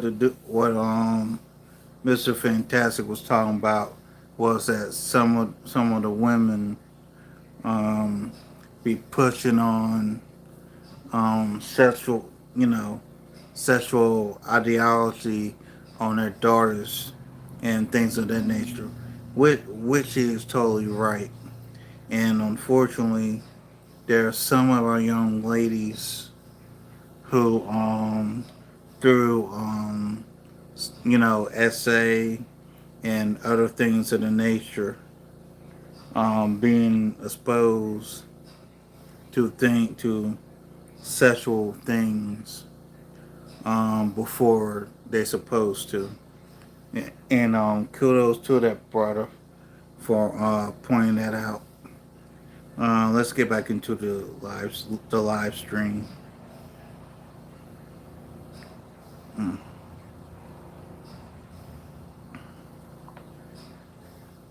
Get back into this. Come on.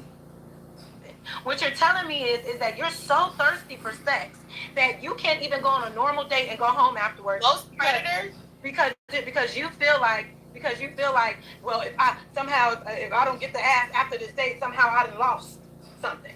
That's what I'm saying. Y'all have to. I think a lot of men think that dating is just. Jazz, go to therapy. I'm not saying this as a dig at you and whatever, but you my dear, you got some demons that you need to work out. Well, not only work out, but you got demons that you need to work out and get exercise up out of you. It's all about having sex, and then you wonder. And women are not going into the date like that, and that's where we're disconnecting. If we want to coexist with one another, shouldn't we understand what the other person wants from one another? Why are you going into a first date with all of these expectations to get under a woman's body or get on top of a woman's body when she's coming in to see if you are potentially somebody she can spend her life with? If you just want sex and you're that lustful, baby, what did we just talk about? OnlyFans, prostitutes. You can cut it short. What you going on dates for? Feminist talking points. Feminist talking points. All you want to do is fuck. Redeem Google Play points and score limited edition merch. Go reward yourself. Go play. It takes a level of a maturity to actually look at a woman as a human being and then actually enjoy her company without being thirsty. I hope she give me some ass later. I didn't spend $50 on this steak. Oh my God, what my niggas gonna think? What my bros gonna think if I don't get this ass? That's how y'all coming off. Corny. yeah, read the super chat. Or you want me to read it? I'll read it, Mr. Fucking Fantastic. Mothers are selling. Hmm? No, I'm being dramatic. I said, "Ooh, shit." No, mothers are selling their children, and women teachers are molesting students at an all-time high. Please stop acting like women don't do the same thing. Fantastic. You always love to say this. You always love to deflect on what men are doing to try to bring up the very small percentage of what women are doing. There is no way. Listen, I understand that there are women who also exploit children. Now, I have a second channel that actually, and I post stuff on how women, along with men, are also abusers. The name of that second channel is Cases and Cams with Dan Cunningham. Please give me a like, share, subscribe over there, please. Well, house over here. Thank you. Let's get back into it. Come on, phone. Also exploit children. I get that. Nobody's saying that. Teachers exploiting students. That's been a thing. It ain't right. No one's condoning that. But the high rate of abuse, molestation, kidnapping, rape, all of that, that's coming from the men. It ain't always Lies, lies, lies.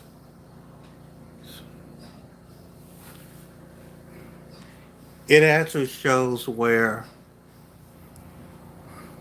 it's almost neck and neck on the abusers. The only difference is the male cases get more reported than the female cases. That's the only daggone difference. So what Jazz is saying here is high misinformation.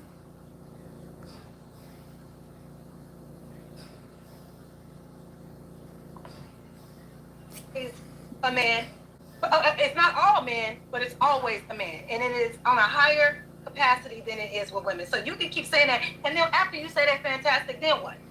So it's okay for men to continue to do that? It's okay for men. Well, that's not what he said. It's wrong for either you demonic. Oh my God. That is not what he said. Oh, this delusional demonic woman. Oh, sweet baby Jesus. Ask humans to be doing that to people. But instead of calling men out and stopping men from doing that, you would rather bring up the very small percentage of women that are doing these things that men are doing on a... Look, I don't know Mr. Fantastic, but I can only speak for myself. On my other channel, you will see I've called out the creepy ass men. I've also called out the creepy ass women. Creepy people are creepy people. Plain and damn simple. Very high level that have been doing it on a high level. Y'all been doing it since child marriages were legal. You have 40-year-old men going to marry 14-year-old little girls. So miss me with that, boo. Women weren't doing that. Men were. Y'all established that weird shit. And unfortunately, it trickles down to women. Misogyny and patriarchy trickles down to both men and women. And so when you see women... And of course, it had feminist talking point number 2. Patriarchy, and masculinity.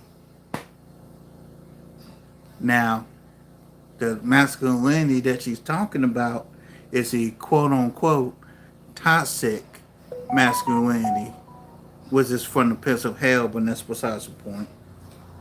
Doing weird shit like that, internalized misogyny. But go ahead.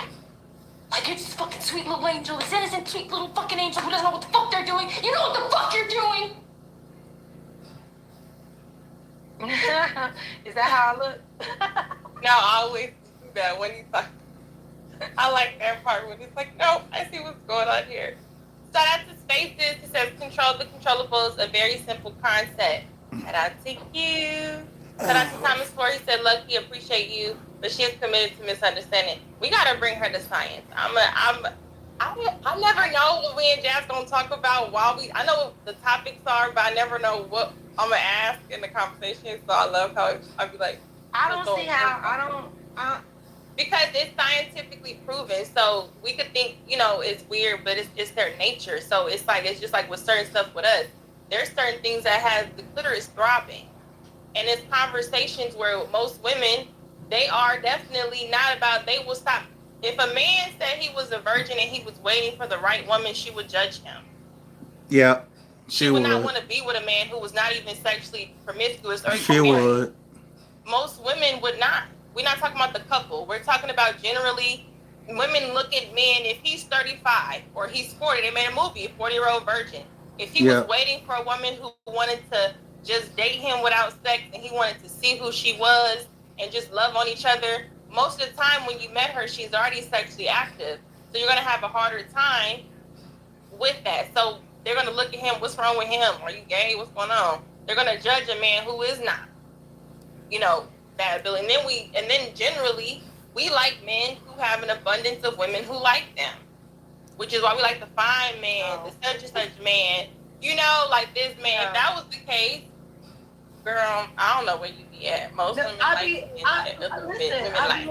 be in the real world. What you're talking about, maybe in high school, maybe in when I was a college student and was wanted to be with. Then what's that? What? No, because you're saying we want to be with the man that every woman can get. No, the fuck I don't. To me, if every woman has access to you, you're a liability, sir. I didn't say access. I said we want the man that every woman wants, which is why we want the fine man. We want the man that can take care of us. We want the man that we can brag on. If it did not matter what other people thought of that man, he would not even have to give us no super nice wedding ring if it didn't matter what other people thought. When you brought him around and his socks was high and his shoes was pulled tight, and your friend, or when your friends, he want to talk to you, and they're like, girl, he about to say something, he better be buying all of us drink. He better, yes, we would not. We like men that other women find attractive. If that was the case, we would be with whatever.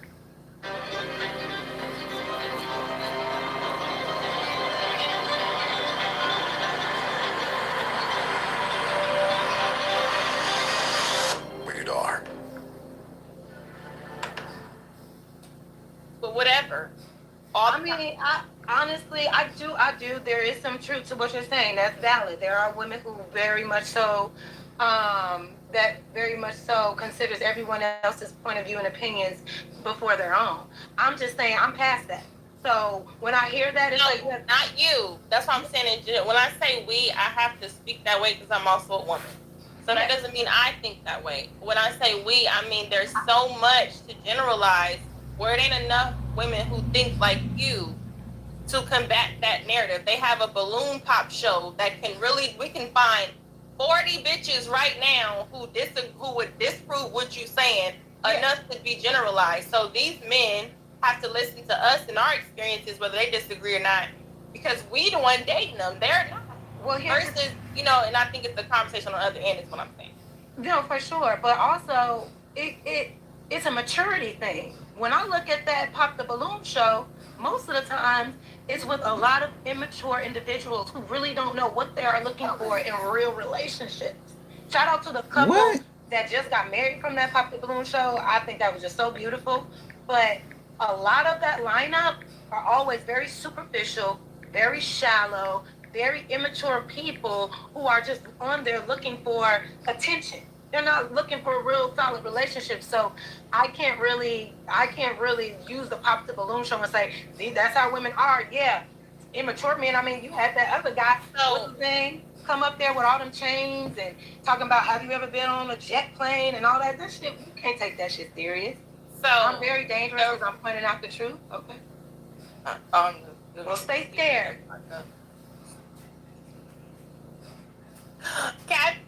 Captain Caveman, go ahead, Jack. Originally, this is a social retardation, but the preferred term today is social anxiety disorder. Inability to not decipher personal trauma from social regularity.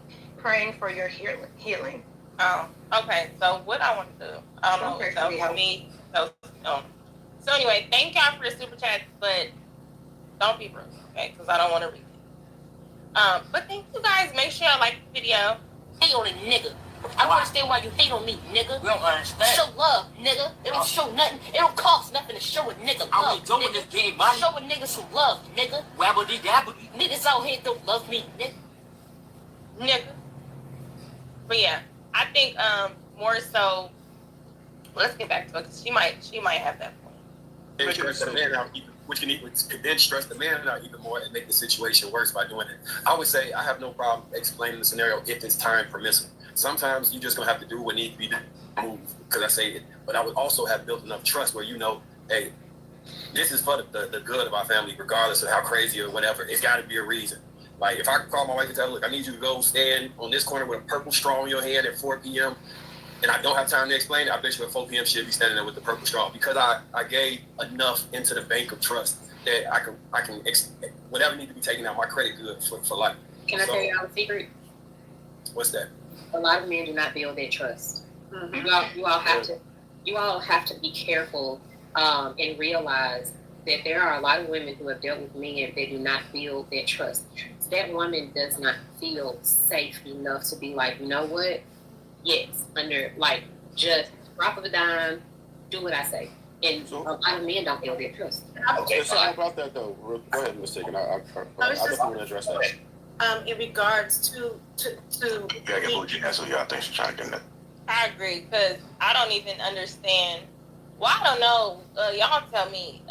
Do y'all think that enough men, when they go into relationship with women, they care even about maintaining the same level of trust? I don't know. I never really hear that in none of these conversations to say, yep, they do. That's all. there are different kind of leaders, leading styles, things like that. So I think sometimes when we're talking about this topic, it's just one ideal that I think men think about of what a leader is, right? You have servant leaders, things like that. But one of the things is, you know, for me initially with being married, it was a shift because it has to come to a collective agreement and understanding. Not saying that all the time my husband is going to listen to what I tell him, right? He's just not. Something he'll listen, but like it was said, sometimes it's okay, and then he go do what he's gonna do anyway.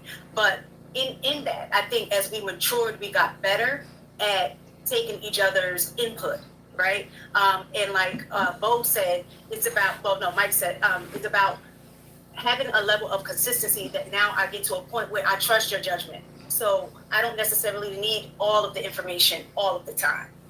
But what is the claim that America never made it to the moon, and why make that claim at all? So this is one of the most depressing encounters that I've had. There is I trust your judgment. So I don't necessarily need all of the information all of the time. But you also need to know who you're with. Because whether I trust you or not, I just want to know. I'm just the type of person that I just want to know. And that helps store things in my bank that helps me make decisions that may be outside of anything that have to do with you. But when you teach me or when you share, it lets me put that in my Rolodex for something that may happen later on. So I'm very inquisitive. So even like Mike said, you know, if he tell his wife, be there at 4, he got enough in the and I will probably have a question like, is it safe? You know, what, you know, something is going to be something just to confirm certain things. But I think men have a hard time because they automatically think that the question means antagonizing, you know, not trusted, or you trying to be my mama. Like they interpret women questioning as a nuisance. And I think that's where some of the conflict comes in because it. You said what? No, I was saying that was a good point she made. I was just speaking out loud. My bad. Yeah, that was a good point. It's not necessarily that we don't trust you. It just makes us feel safer when we know the whys. Sometimes, I'm sorry. I was just gonna say sometimes some women just never feel safe anyway. So it's not really that the guy isn't doing it. It's just that she's having something going on. Sometimes I hate that happens. If somebody makes a point, why would you bring in something else that you know is not what she was talking about? So I hate that. Okay, we were in alignment with that. Like, why did you do that at that moment? Like, right. Just acknowledge what she's saying and then introduce, well, maybe this is what we feel because it doesn't matter if you do it anyway. Well, then now we can talk about what steps are being made where you felt, that you were, I don't know, you just. I hate her deflection. that she just would never fully say. And sometimes you ask some questions.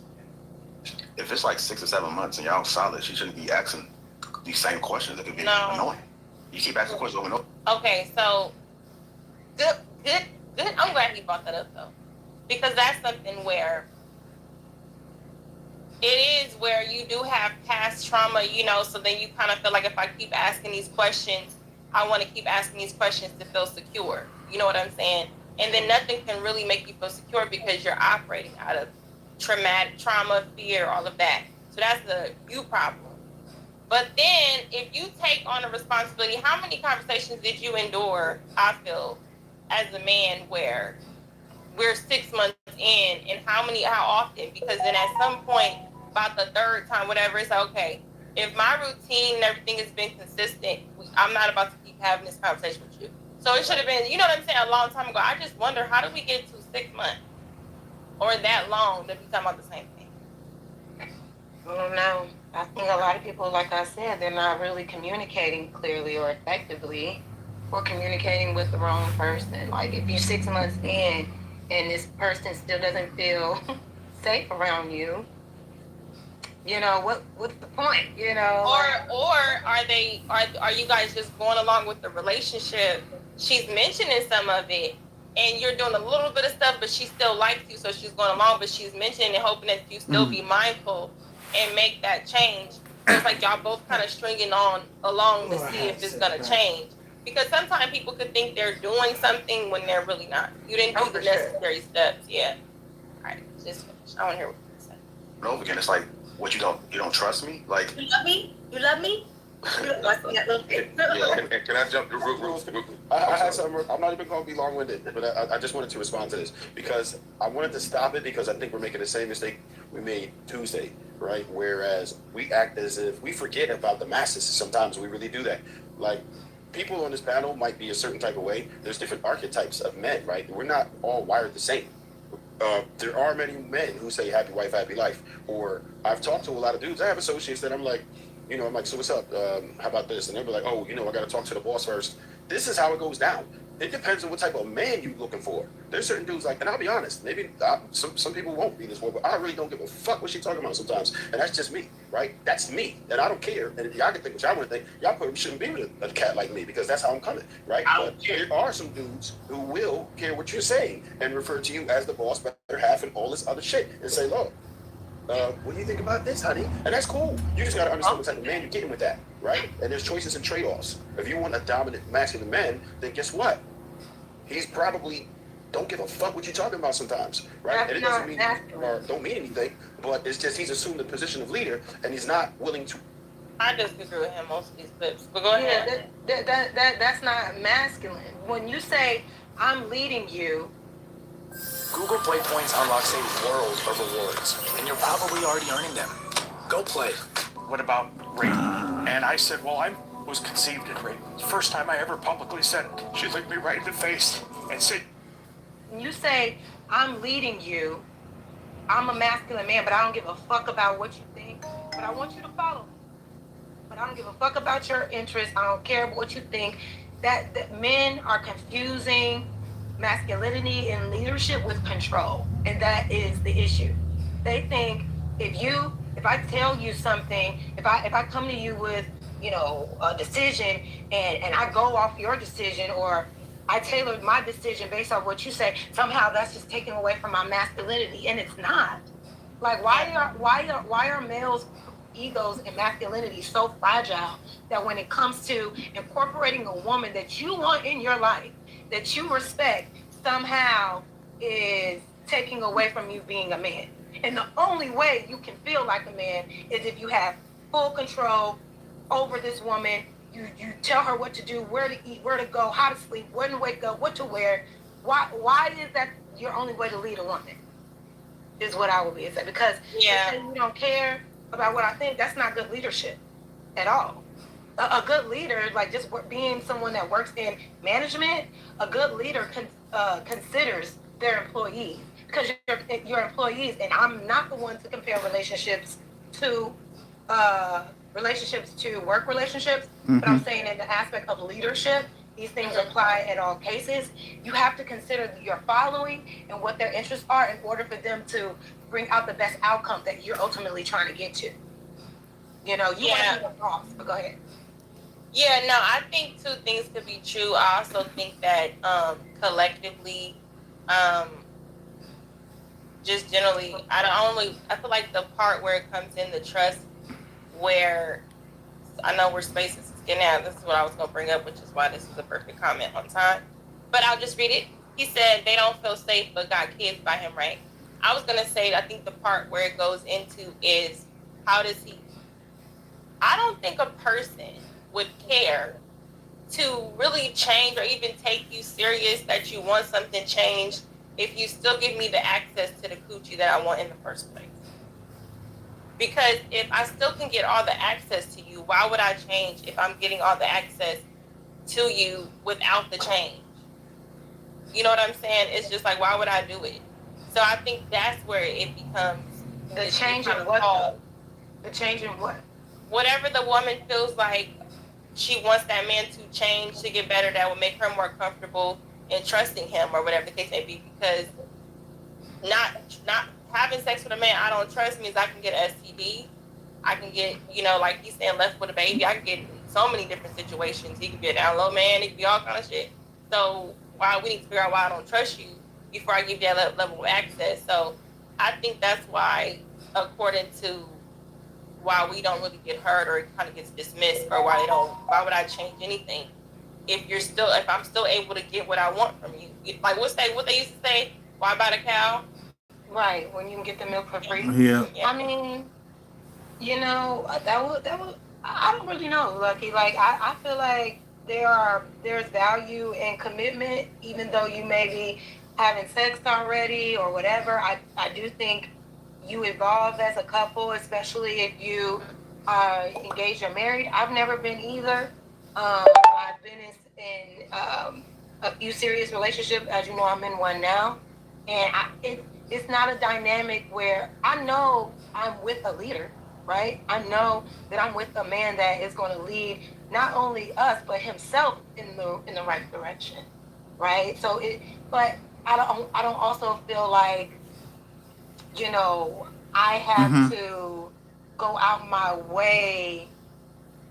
Let me choose my words rightly.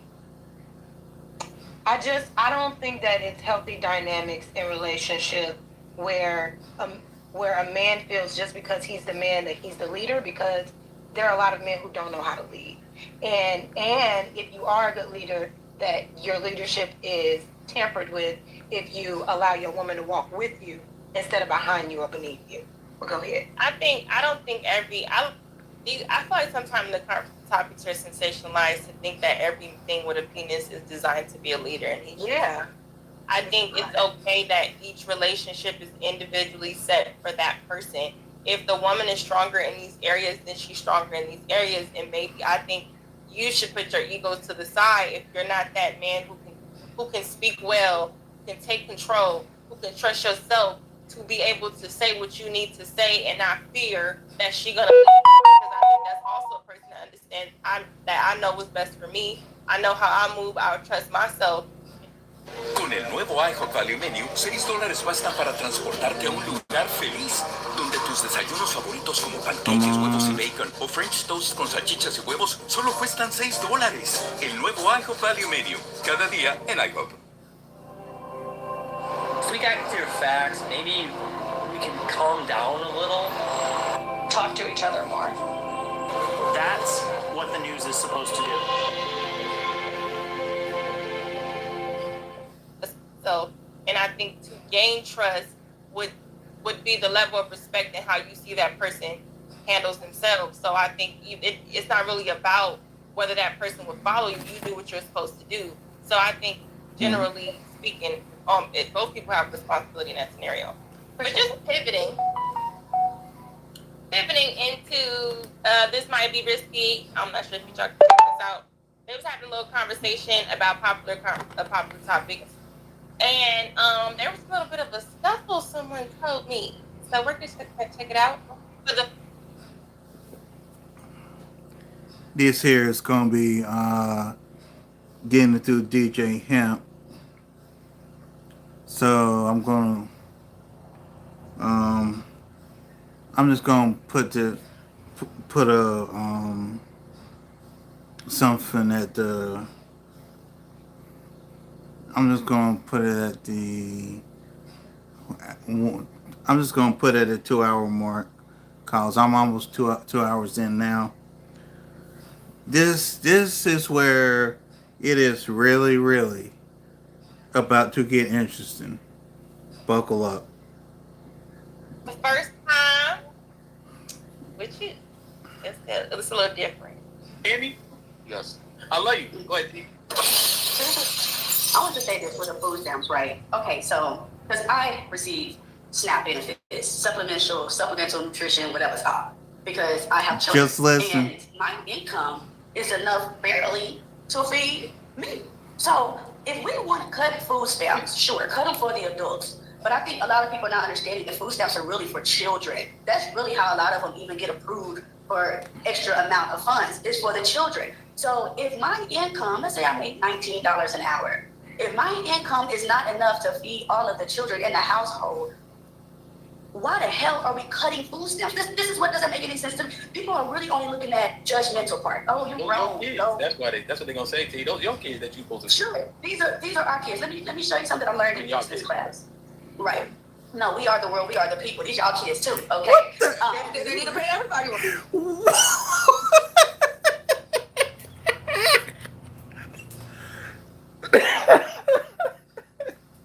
What the hell is Tyranny talking about? Oh my god. Oh my god, oh my god. Oh, sweet baby Jesus. You know, fuck it, I'm gonna say it. Tyranny and Jay Prince for president and Tyranny, they have got to be family. Cause both of them will say the wildest ish on the face of the planet. They have got to be two different sides of the same damn coin. Good God Almighty. Let's get back into this. I told y'all it's gonna get crazy.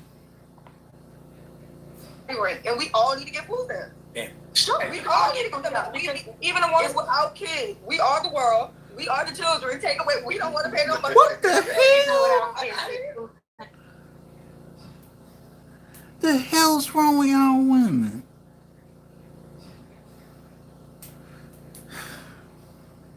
That's all the time. Hold on, let her get it off, Sherelle. Let her get it off. You said what? My bad. No, I was saying people without food stamps. I know it's probably gonna sound effed up for me to say it, but I'm gonna say it anyways.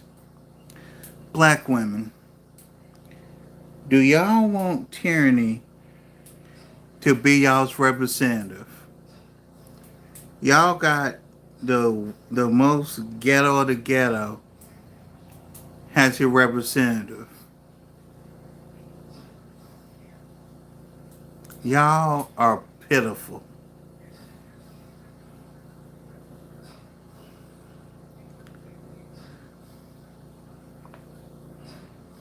My bad. No, I was saying people without food stamps get food. I'm sorry, people without children get food stamps all the time. Yeah. Men and women. Yep. Yeah, they just, that's true. There's a lot of people without kids on. Yeah, because Sherelle getting angry. I don't know why she.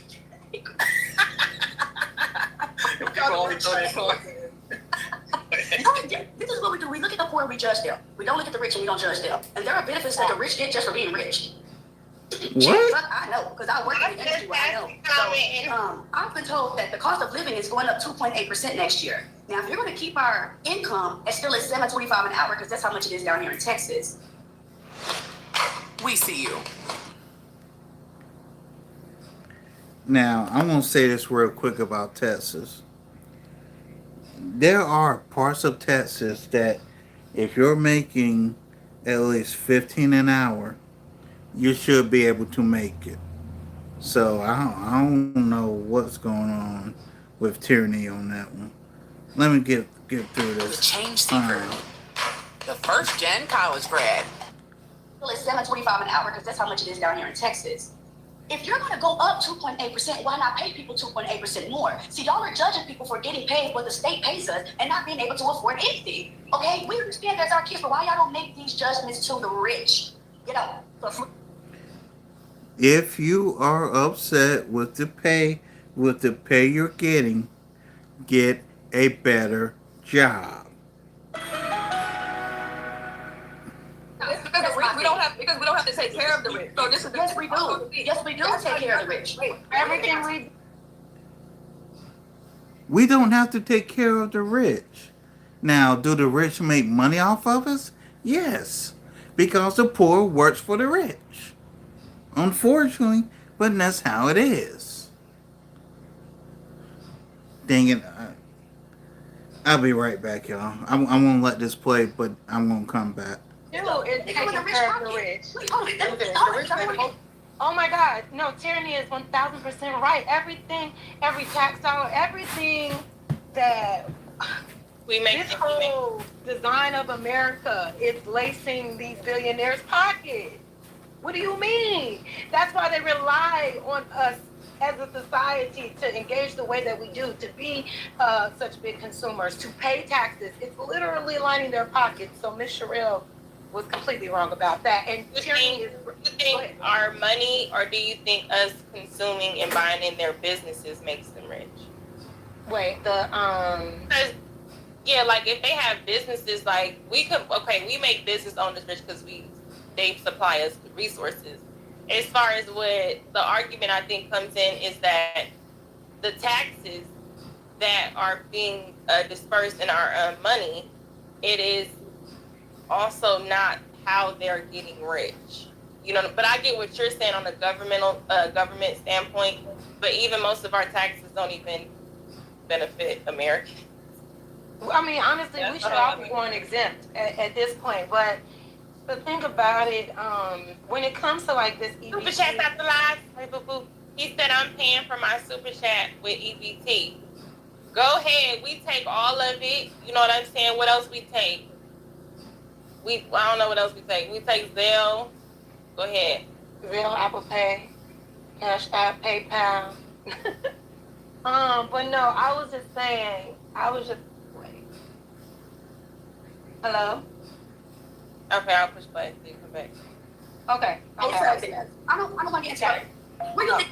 I thought you was on. Okay, go No, ahead. it's fine.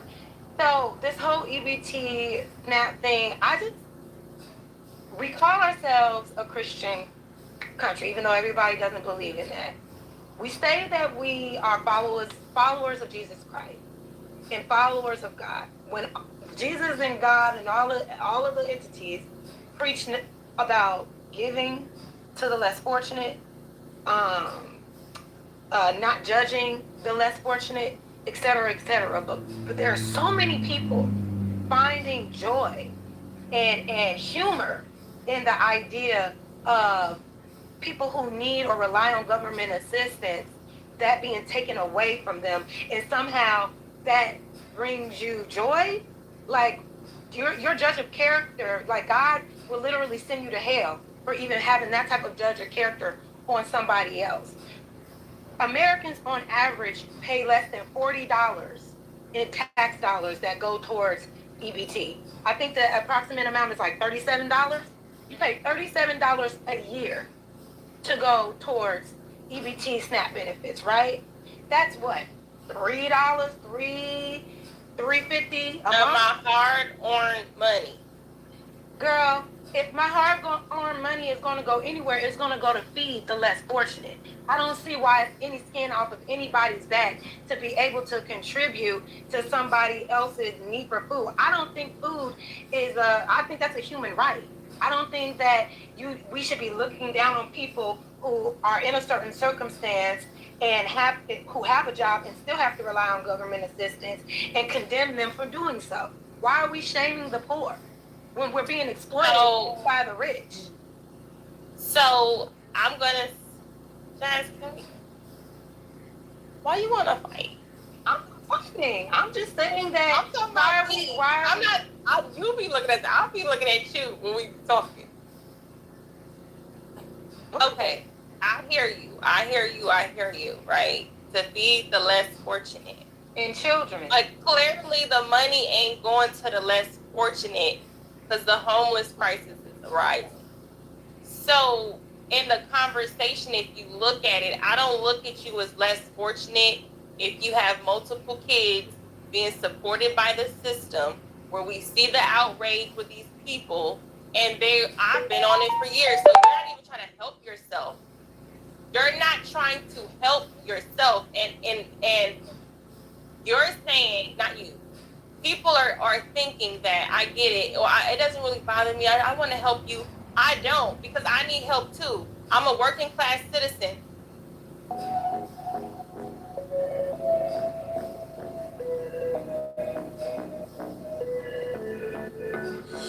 It's Tuesday, October 28th, 2025, and welcome back to Goodfellows, a Hoover Institution broadcast examining history, economics, and geopolitics, and a few other matters in the news. I'm Bill Whalen. I'm a Hoover Distinguished Policy Fellow. I'll be your moderator today, joined by two of my colleagues who we jokingly refer to as Goodfellows. That would be the economist John Cochran and former Presidential National Security Advisor, Lieutenant General H.R. McMaster. Gentlemen, it's good to see you. Hey, great to see everybody. HR, especially good to see you. Your Philadelphia Phillies kind of unceremoniously exited from the playoffs, and you disappeared from the show. I hope the two were not late. To the plate! Oh my goodness! He throws it away! And the Dodgers have won! How do you not go to first? How do you not go to first? Okay, I don't want to talk about it. Okay, we will talk about that. We have a few weightier issues of baseball to get into today. A two-part show for you. The second part of the show, we're going to go trick-or-treating. Let me explain that. I'm going to give you a series of issues, and you're going to tell me whether they are tricks, as in bad news, or treats, as in good news. But first, we're going to go to a topic that's a little less seasonal here in this show, something we talk about year-round, and that is the Great Powers Competition. And joining us for this discussion is our Hoover colleague, Michael McFall. Mike McFall is the Peter and Helen Bing Senior Fellow here at the Hoover Institution, as well as a Professor of Political Science and Director and Senior Fellow at the Freeman Spalding Institute for International Studies at Stanford. Two, I'm a working class citizen. Can we put something in the pot that I pay toward, that I could pull from? How can I pay in a basket that because I work out here, it says you can't make more than $1,200 a month. Okay, I'm back, y'all. To qualify. Okay, let's see who's watching. Okay, so most people make over $1,200 a month. Hello to whoever you are. Hello. So the group that doesn't also has more than one child. You got the nerve to have one child, but life happens. You could lose a job, shit like that, right? But then they'll have other kids. So this isn't just a fallacy where the minority has less kids. You have some that have a lot of kids. So even Tierney in the conversation, respectfully, has an abundance of kids. She has more kids than the average person. So I think Tierney has like 4 or 5 kids. I can't quite remember. Your paycheck cannot feed your mouth. You are mentally not well. And Leslie has more than 2 baby daddies, but that's besides the point. If you choose to have other mouths with your paycheck, where your sex ethic cannot exceed your work ethic, to where we need to go to taxpayers who work ethic can't qualify for when they have a rainy day. Talk about it, Lucky. Talk about it. I'm going to say this loud and clear. It is not the job of the taxpayers to take care of your MF and children. That is a you problem, and that is a you job. They need a little bit of help, or I could use $200 towards my groceries, or nothing, no voucher to help. So that's where I stand. It should be for like disabled people, Exactly. like older senior citizens, Exactly. people like that. You know what I'm saying? Who actually did things, or they have situations going on. Or maybe what they do with insurance, like you qualify for insurance up until like 25. You can do your parents' insurance. I think young adults who just starting off life at 18, and then you get to a certain age, or maybe you lose your job, and so we give it stipulation. But when you hear the recipients, by and large, It's more so like I've just been on food stamps relying on, like it becomes an anchor. Yeah, so I think that's where it go. I don't disagree with you. I feel like I don't mind that my taxpaying dollars go to people, but it also bothers me that the people on the street that are homeless, that could be getting benefits or whatever, won't get those benefits because there's an abundance of families on benefits who've been on it for years. Yep, talk about it. Listen, we agree on that. But what I'm hearing is there's an issue with how the government protects its citizens, because a lot of those homeless people, those are U.S. veterans. Tienes un gran día y debes oler fresca. Por eso nuevo Unstoppables le da a tu ropa 24 horas de frescura continua. Así que no importa qué largo sea el día. Can't stop this power, this walk, this pose, this strut, this look, this talk. Nuevo Unstoppables Fresh. Huele imparable.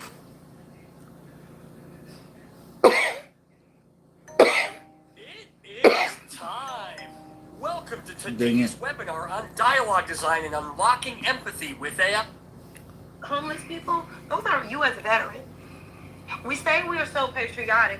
We say that we care about the vets. These men, like you said, they're homeless, can't get housing, can't get affordable health care, can't get a job, can't get the mental health care that they need, access, et cetera, et cetera, et cetera. But now you want to go and shoot up homeless camps. Now you want to punish the homelessness, throw them in jail if they, instead of providing options for them. I think a good government that isn't so obsessed with greed and capitalism, right, will supply the needs for their citizens. And what this country does is exploits their citizens for a profit, right? It's always And been like that. I don't agree with that. The Now, hell if you talking about? It's always been like talk that. like, well, we want it for these people that are, that are disabled, or what did you say, veterans and the elderly, right? Or I think young adults, or whatever, and adults who are experiencing temporary financial crisis. Because I think if we put money into it, we should be able to pull out of it. It shouldn't say, oh, if you make less than $1,200, but you require my money. I think we should also opt in if we want to help. Yep. You know what I'm saying? That's not a bad. That could be an option. That's not a bad option. But my thing is, if you're going to take away the situation that is helping people, because right now they're not sifting through the veterans that are receiving aid, or the elderly, or the disabled, or those hardships, and say, okay, you can keep your aid, but these people over here, we noticed you've been on for this long, we've been looking at your income. They're taking it away. Give them a max. They're taking it away from everyone. So all I'm saying is, if you're going to do something, make sure you have an alternative to also make sure that you're helping, because what's going to end up happening, you're taking food out of the people's mouth that absolutely need it, and the ones that abuse it. Unfortunately, you can't really determine who's doing what with that, but you need to still provide.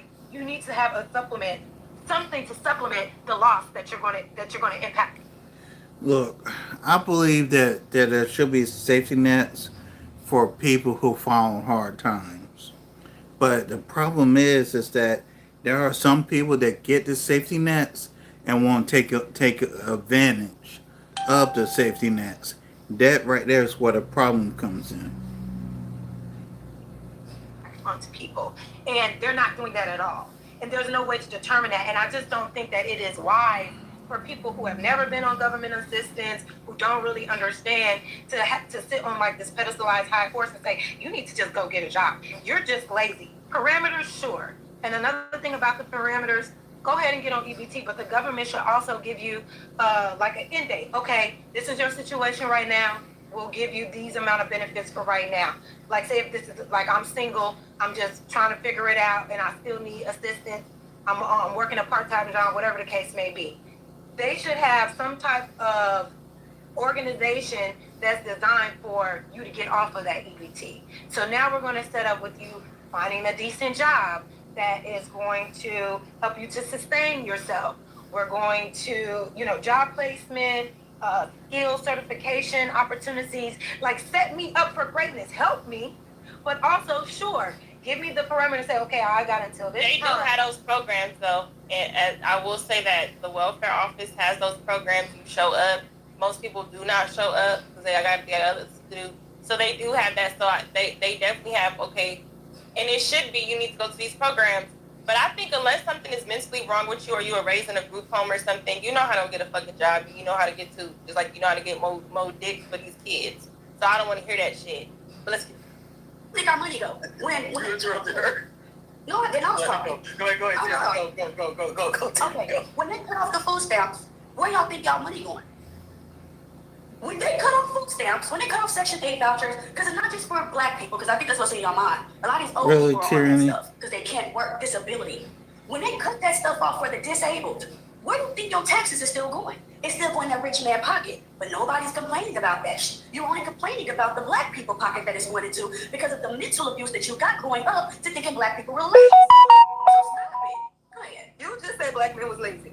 But let's get No, I didn't. I didn't say black men were lazy. I said other countries work hard. That's what I said. Go find the clip. I'm She sure. said they were lazy. Yeah. Go find the clip. I missed Uh-oh. that. He said it before you missed it. Oh, dang. All right, let me see. I'm going to go back. If it happened. Before I got up here? Yeah. All right, I'm going to show it to you, too. You know I'm the clip master. Also, Hurry up. I got 10 minutes before I get off my lunch. Go ahead. another first world issue, having kids you can't afford it. And then expecting everybody else to have kids. But you're interrupting me at this point for real. No, it's not let you finish. Go ahead. So, all the contraceptives in the world, free. Oh, get her, All the Sherelle. condoms in the world. Get all the her. birth control in the world. Get her, Sherelle. And then the rest of the world is supposed to be okay because you're negligent with your reproductive system. You sound crazy. That shit is negligent as hell. Having kids you can't afford. So when the government decides to pull it back, if you're I don't know who the Sherelle chick is, but get her. Get her. kids have to suffer, let them suffer. Ahí vienen los platos. Ay, no, Power Wash remueve volando el 99% de la grasa y suciedad en la mitad de tiempo. Sí, absorbe la grasa 5 veces más rápido y hasta reemplaza muchos productos de limpieza. Esa espuma es el MVP. Dawn Power Wash, el mejor limpiagrasas. The person that did the abortion was actually my boyfriend at the time. One of the things I remember him saying was, you know, it's just one more chapter in your story of life. You're going to get. So when the government decides to pull it back, if your kids have to suffer, let them suffer. It's your fault. So you sound stupid because if bread goes up $10 a fucking loaf, is it my fault for having children? You sound stupid. It's the government. No, Sherelle. When you do have children, you understand. But since you're childless, you don't have any understanding. You sound stupid because when the cost of living is going up, that it is my negligence to have children. Yeah, it's negligent. It's negligent to have children you can't afford. What you created for? It's borderline child abuse to have children you can't afford. Sure, I'm not gonna argue with you. Y'all should literally be neutered. You sound stupid. Y'all should have to take mental tests and all of that to produce kids. Sherelle, I don't know who you are, but whoever you are, Sherelle.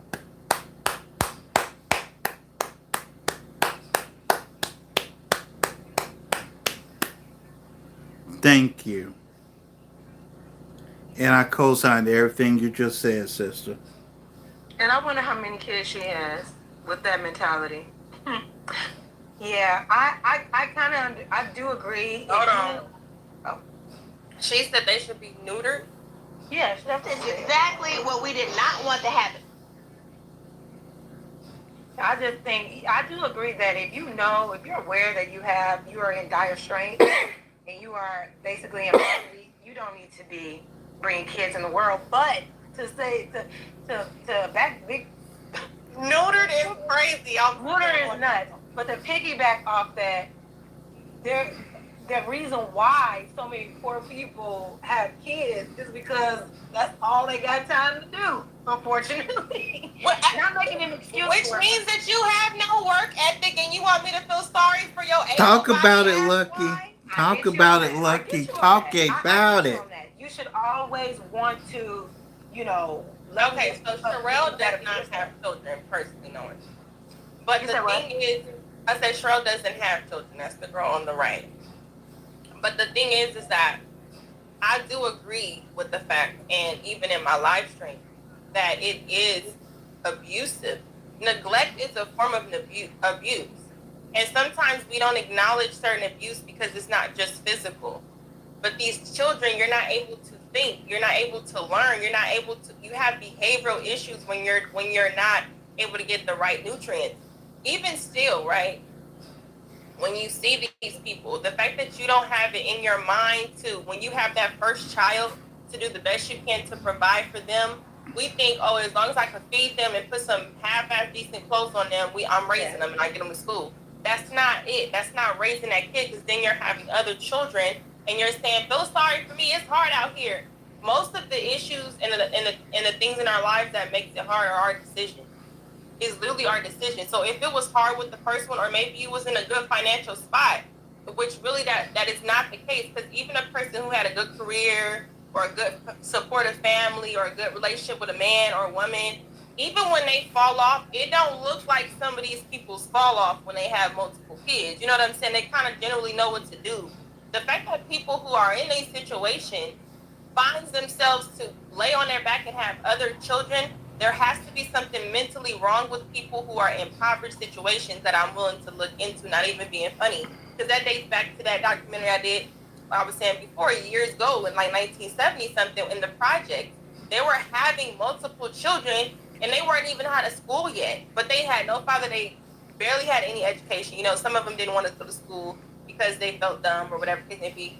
But it's just the fact of like, if you have children and then they have fathers, so it's like you're saying that none of the fathers can help or nobody can help with the kids. You don't have a family structure to the point where it's just you and these kids, you're their only hope. So if that's the case, it's just like, why would you put yourself in a situation, again?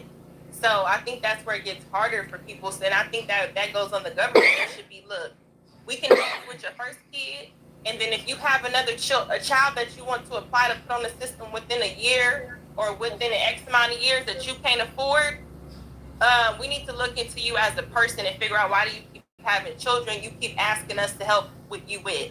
I think the country should be a lot stricter in other areas, not just take it away. Because people like that, it's like, no, we helping you with one kid.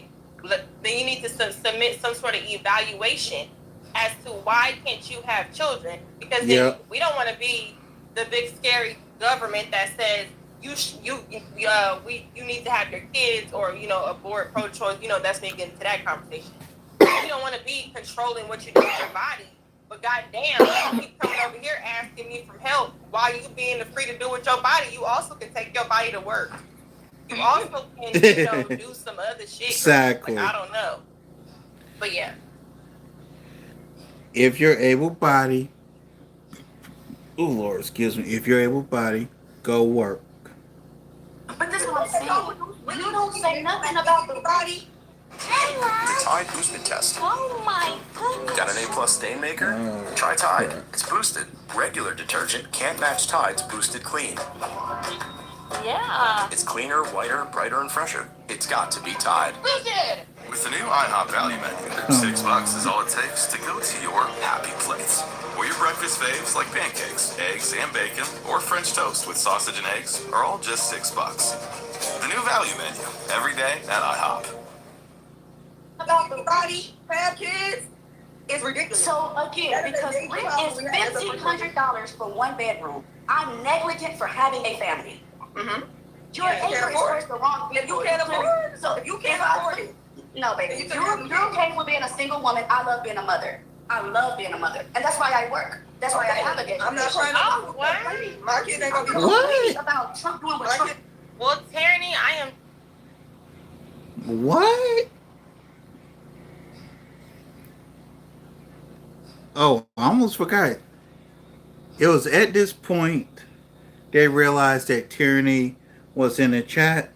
Not only was Tyranny in the chat, Tyranny was in the chat snapping at Lucky in the chat.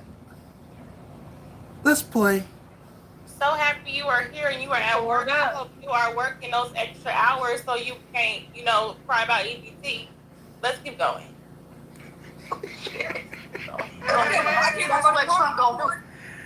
That little shot that Lucky did was funny as hell. I'm sorry. Oh, man.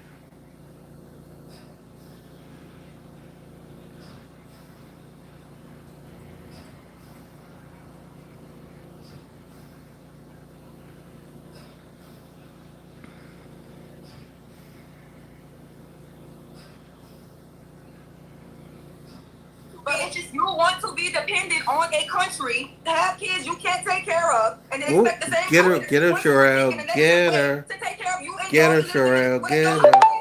I'm gonna assume you're not talking about tyranny. You're speaking in general because nobody told your pretty brown self that mothers can't afford their kids. But like They I just can't told afford their you, kids. the rich gets help, but you're complaining about the poor. They can't afford their kids. She just literally introduced herself in the conversation as the person Yep, who's talk about affected it. by the EBT crisis. And it struck, I don't get it. Why would you insert yourself if you didn't want to make yourself the example? Exactly. Why did you by choice insert yourself? Rich people on Section 8. Sherelle, we take care of their Rich people kids. can afford their kids. Y'all Because of our taxes. Y'all are crying about having kids you can't afford because you don't want to close your legs. Because of Not our it's free. No. Free. That's very free. That's a very free. Get her, Sherelle. Get her. I'm not gonna argue with you, and I can't argue with someone that has no experience. Go ahead, baby girl. A bunch of experience watching a bunch of women who can't afford to take care of their So kids. what, you just opening your legs and not having no kids? Well, what that make you I don't open my legs. Sorry. anyway, so makes you from I'm Texas. not opening my legs. Sorry. I'm talking about women with kids. You ain't got nothing to show for what you got going on. I'm not having kids I can't take care of. I'm crying on the internet about No, that's not why you're not having kids, but okay. Yeah. God gives you a certain there's a reason we don't have any. No. Here's the It's so sad. Y'all sent this shit. Okay, so I feel like I'm in the fight and I'm instigating. Okay, so I thought it was some topic we kind of. You have some thoughts? It's really, it's just sad to me because you got a woman with a kid arguing with a woman without a kid, and they're both kind of passing judgment on both. Both make. I'm more so in alignment with what Tierney is saying because I just don't believe that we should be gloating and excited to take food out of people's mouths. I think that's cruel. But I also understand what Sherelle is saying that if you can't afford your children now, then you shouldn't be looking to have more. Exactly. You shouldn't be looking at bring kids into a society. I feel like nobody should be wanting to bring kids into the society that we are under right now because Hell no. it's not looking good. But I look at both sides. So let me ask you, what would it change the conversation if I told you Tierney has a husband? I already know she's married. So She married, and but you he's still need just us to help you. This isn't like the simple as scenario we've hell. been talking about. This is a two people household. Okay, so wait a minute. So here's what I'm hearing when you say you need us. So is it a bother to most Americans that that are not on EBT, that not even a third of their income goes to the EBT people, and then you find out what their lifestyle is, and now you feel like I want my $37 back? Is that the real issue? Would it not be an issue if your tax dollars were not being allocated to EBT? I think somewhere else? Truthfully speaking, it's an issue for me that I don't have any say so. And then when I find out the most people that qualify or whatever they do to get on this shit that my tax dollars go to is to help able-bodied people and not just the people who actually need it. I'm not going to say we all need some motherfucking food stamps, if we're being honest. It would help all of us to get some sort of aid with our groceries of food that is grown, that we should not be charged for stuff like that. Wait. But what I'm not going to do is move the goalpost to make it the government, and my heart is trying to be Jesus Christ and give missionary work to a bitch who got a husband and a family. And that ain't Talk just her, about that's any bitch. That could be Jay Prince. That could be any guy, any person on it If she that can be working just like me. I'm gonna say this too. If Tyranny is working, and if Tyranny's got a husband and is working, there should be no need for Tyranny to be on food stamps. That right. Either Tyranny is playing the system, either Tyranny is playing the system, and I don't know which one it is. Wait a minute, what happened? Did I get kicked out? Okay, I'm gonna repeat what I just said. If Tyranny is married and she's working and she's got a husband that works, there's no need for Tyranny to be on public assistance if any way, in any way, shape, or form, in our fashion. And if she's working and her husband are working, and they getting public assistance, both of those people need a boot in their ass. To provide for what they produce. If I have no say so or when and what you fuck, I should not have. I should also have a say so in which families I want my money to go to. And since that ain't the case, I don't like the fact that if I have a problem with and I keep separating the two, it gets put in a box as though I'm saying, oh well, it's just $37. I don't give a fuck if it was $5. It's my $5. Damn and why right. don't two of y'all? Why do both of y'all need millions of Americans to donate $37? Exactly. That's the conversation. I think it's unfair. I also don't like my text that was going to Israel either. That's another conversation. But I'm saying, and the things that we can control that they gave us to care about or that they're saying, yes, it ain't, oh, we're rejoicing because they're homeless. No, because the homeless is still homeless. So the system ain't never really helped really the homeless. The homeless system ain't helping none of us. Oh, System not helping okay. none. Exactly. Okay, so if a person is really not helping, then what is the problem? Then why is it taking our money for something that's really not helping what I want to help? Even still, you can't even be on EBT and try to help yourself because it's fraud. So then it's designed to keep you broke. I'm saying the system. So you didn't hear about the lady and the people. If you are using your EBT to buy stuff, you know what I'm saying, like groceries or ingredients, and you want to sell food with that information. Oh, right. I mean, with that food, it's fraud. You know what I'm saying? So I can't even get ahead with it while getting myself off. So that means it's designed to keep you financially at a level if you want to get it. My problem is that psychologically, the people who feel like, oh, because I need it, it kind of psychs you out to think that I can't do it without it on some of those people, or it's okay, I'm pregnant again. Okay, I'll just go get some more help with the stamp.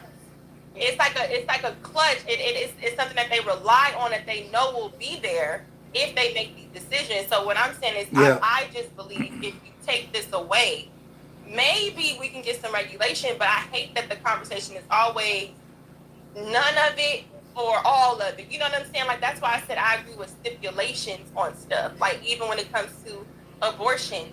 Why are we arguing whether or not she gets to get rid of it? We should have stipulations on it. You know what I'm saying? Not just you either have it or like exactly. I get that. I totally understand that. What was I gonna say? I think I think what really should happen is if everybody isn't up in arms, the government is up in arms about giving people their SNAP and everything, then make sure more affordable. Make things affordable for everybody to sustain themselves. Make the access, instead of laying off hundreds and thousands of people, bring back jobs that people can actually do so they can sustain themselves in their life. Make America great by giving us the opportunities to thrive. But America isn't designed for citizens to thrive. It's designed. This is why they want to eradicate the middle class. This is why they want to eradicate the dollar, keep the rich up here, keep everybody else down here, and everybody else down here going at it like this, not realizing that we are puppets in a goddamn marionette show. You know what I'm saying? Like it's all a Sad game, but true. a scam to keep the rich richer and to keep us at odds. Like you said, there is a psychological thing that happens when you put people in a certain area. Don't give them access to do anything else and then have them totally reliant on your government assistance. Of course, you're going to think this is the only way that I can live. I'm not saying nobody can come out of that and be better, and we should do that.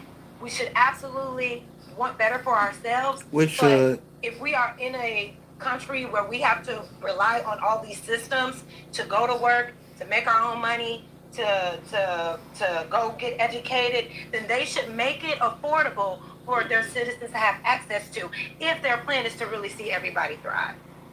Right. That's what I think. That's what there are other countries that have done this. Every other country has free health care, except for America.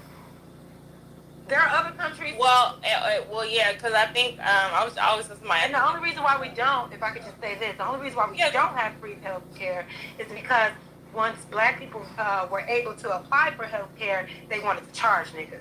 So because we wanted health care like everybody else, they had to put their racism on top of it and say no because they didn't want niggas getting anything for free. You know that's how it always is. The parameters. And Tierney, you wanted to check the link. There's the link. I will not involve Jazz.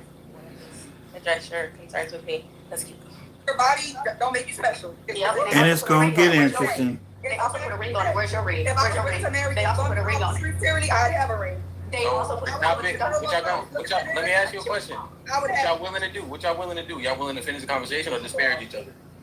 No, we're gonna let somebody else finish because she doesn't understand. You All can right, blame good. people. Well, for if we're gonna children. stop the disparity, then we gotta stop it, right? So now, here's the thing.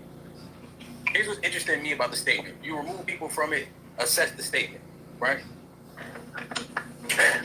Do people just say, I like this car, so I'm going to buy it, even if the payments aren't affordable? Because when we talk about things that are sensitive to people, they can't see it beyond the exact example. Talk What about is, it, there's huh? a cost associated with a child, right? And that child is your responsibility, just like a car would be your responsibility. But because it's a person, we can't see past that part. So there's several costs. What's this? There's several costs. Now I have kids, so that don't work, right? So now right? So there's several costs associated with a kid, a lot of which you can't solve for, right? Kids are born with so many different things that things just happen, right? And so if I cannot afford the things I can't even solve for, right? Should I put myself in that child or that car in that predicament? Or So we have some other. Oh, I'm gonna do it like this. You would call it. What about rape? And I said, well, I was conceived in rape. First time I ever publicly said it. She looked me right in the face and said, you're an abomination who should not exist.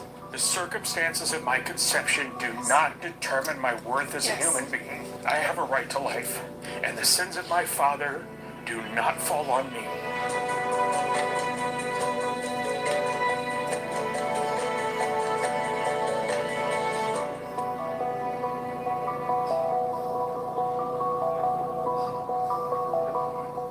Thank you so much, everybody, for being here and being willing to share your stories. I'd love to start on this side of the table to hear each of your.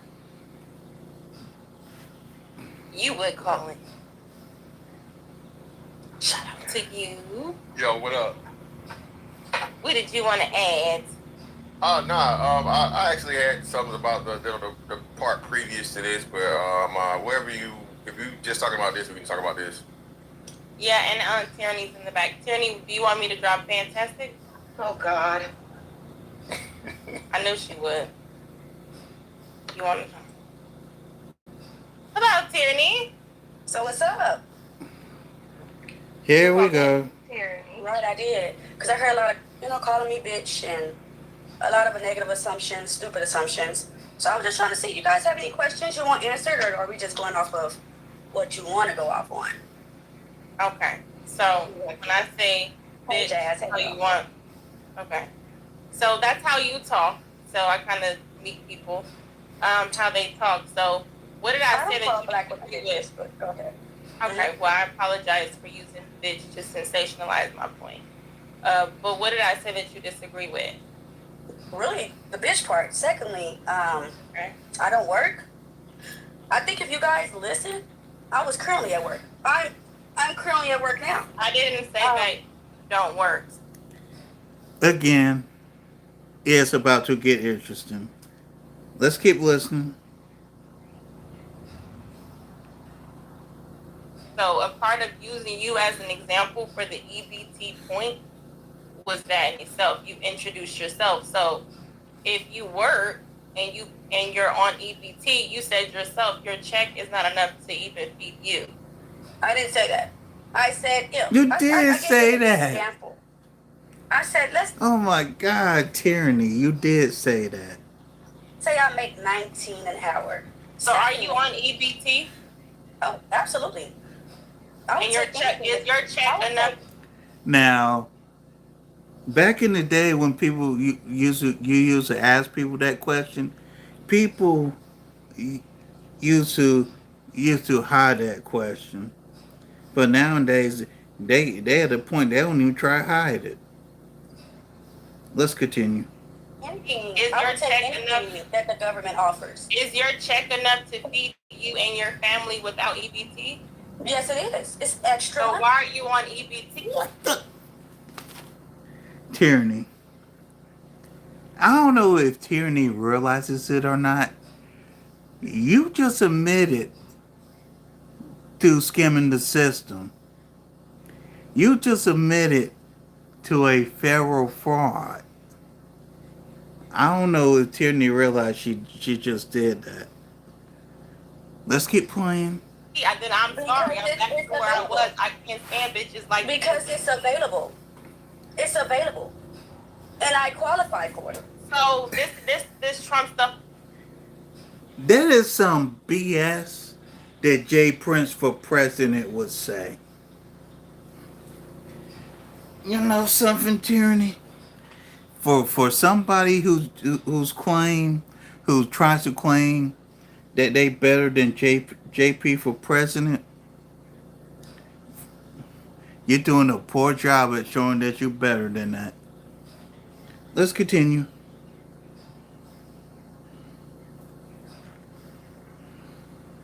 Damn it. Come on, phone. Come on, phone.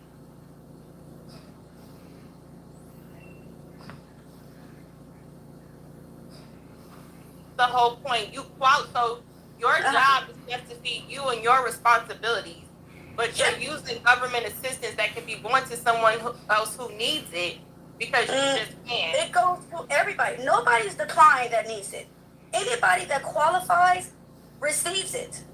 So why is there if anybody can get it? There's a qualification for every single thing in this world, Lucky. Wait, I'm not even here to talk about the system and where it's set up. How do you qualify? You had a problem and I had questions. So you was like, my only problem was because you said bitch. Okay, so we can address bitch. But now I'm back on that because motherfucker, are you on EBT? I can't because for one, I'm a grown ass woman. I could do what the fuck I want. Secondly, and here comes Tyranny with the typical BICHE type attitude. Hey, questioning my husband works. My husband and I are smart enough to know. Oh, he needs to help you with your kids. You need to get one. You need to get one before you start questioning mine. Girl, I got you. You don't even want to have that conversation with me. No, you should get one before you start questioning mine. We're not gonna do that. Really? This is the time we on?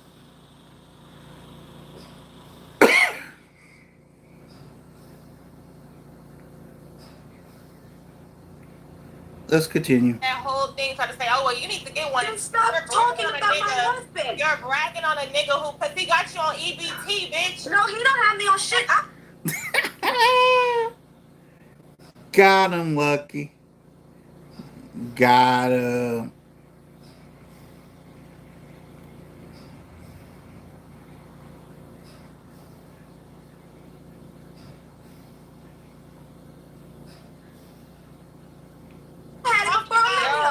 I had it before. Hold on, Jazz. I got you, baby, because I had EBT before I met him. It's offered. So you I look like. Can I finish? Can I finish? EBT veteran. Damn, Lucky. If I can finish, are you Look, jealous look. that I'm on his fucking EBT? And you hold on. Jazz don't know this side. And I don't want her in the situation, so let's go ahead and take her in. La sensación de frescura al salir de la ducha no tiene comparación. Con Downy Intense, toques de aroma rico y fresco te pueden acompañar durante el día. Nueva línea Downy Intense, hasta 24 horas oliendo rico. Let's jump right into it. We're going to go ahead and play Speedy Checkout. This is a 10 question or less lane, so you better answer fast. I'll give a statement and our two lovely HBCU students will fill in.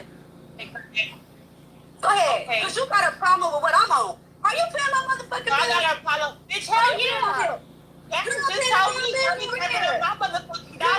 You're not even in Texas. Are you in Texas? You're not paying shit. You're not paying shit. Let me tell you, she don't even know where I live, even though I said a lot. Okay, and I asked you, are you in Texas? Does it matter where the fuck I am? I'm because somewhere you're not paying anything of tyranny. So what does it matter to you? So you have a problem with the topic that we're talking about in America about EBT and it getting cut? Or are you trying to say, oh, people in other states, if you don't know that your particular dollar is helping me who don't need it, but I qualify for it. So you want YouTube to believe that you got this abundance of money, but you're doing fraud to get on EBT? Oh, talk about it, Lucky. Anyways, girl, let me show you this. I work in a property with 121 You don't have to brag on me. right? That's what black people do. And the property you don't have to brag is on me about predominantly some jobs. white. Can you listen? This property is predominantly white people. And predominantly of these white people are on EBT. Yes, but that's it's only most the of problem But when mothers decide to get on you. Why do you care so much about what tyranny is on? Because tyranny, I don't understand if you can comprehend. You put yourself y'all can't in the conversation. And then you talk about what my husband got. This is you. This is you, though. Yes, that's me. This is that's you me. in the conversation. Right, that's me. Okay. They need to put everybody right. And we all need to get Sure, we can all get it. Sure. Everybody get food stamps. Go get it, y'all. Go get it. Then you say, You ain't no better than JP for president.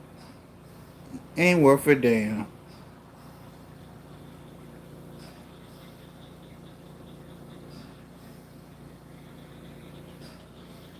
well, what it did with me? Well, you're the one who entered your situation in the conversation where most comprehend to say most people's backlash with EBT is not the people that actually need it. It's the people who don't need it and they take advantage of the system. That's been the conversation. Is not for people that don't need it. Hold on. Listen, because then you come up here and then you admit to taking advantage of the system. That's not taking I said I qualified. Now, if I did qualify and I'm lying on the application, that's taking advantage. ¿Tú comprendes o no? I'm not taking advantage of anything. I'm taking what's offered. Okay? And that's what everybody black in America And should tyranny do. still If don't it's offered, get take it. Because they're getting it, so why should And you? tyranny still don't get it. So we want to stay in poverty just so we can prove a point? What point are you proving staying in poverty? Tyranny, you literally said, yes. I said, cannot sustain to barely feed myself.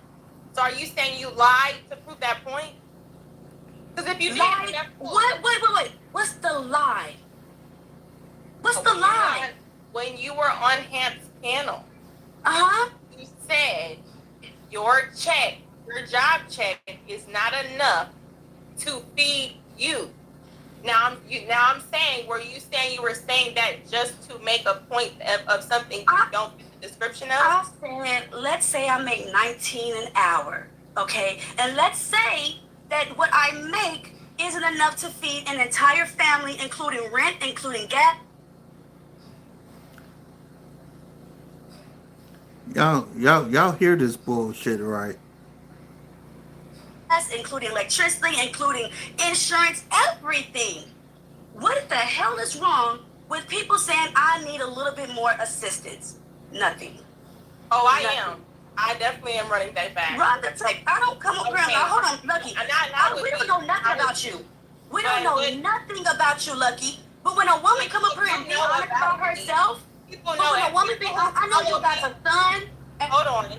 Now you saying I have a son. People who follow me know enough about me. Okay, right. Do you follow me? I know. No. Girl, listen. I'm trying to give you the floor because I could do this. I don't take it personally. Right, because I'm at work and you guys are at home. But go ahead.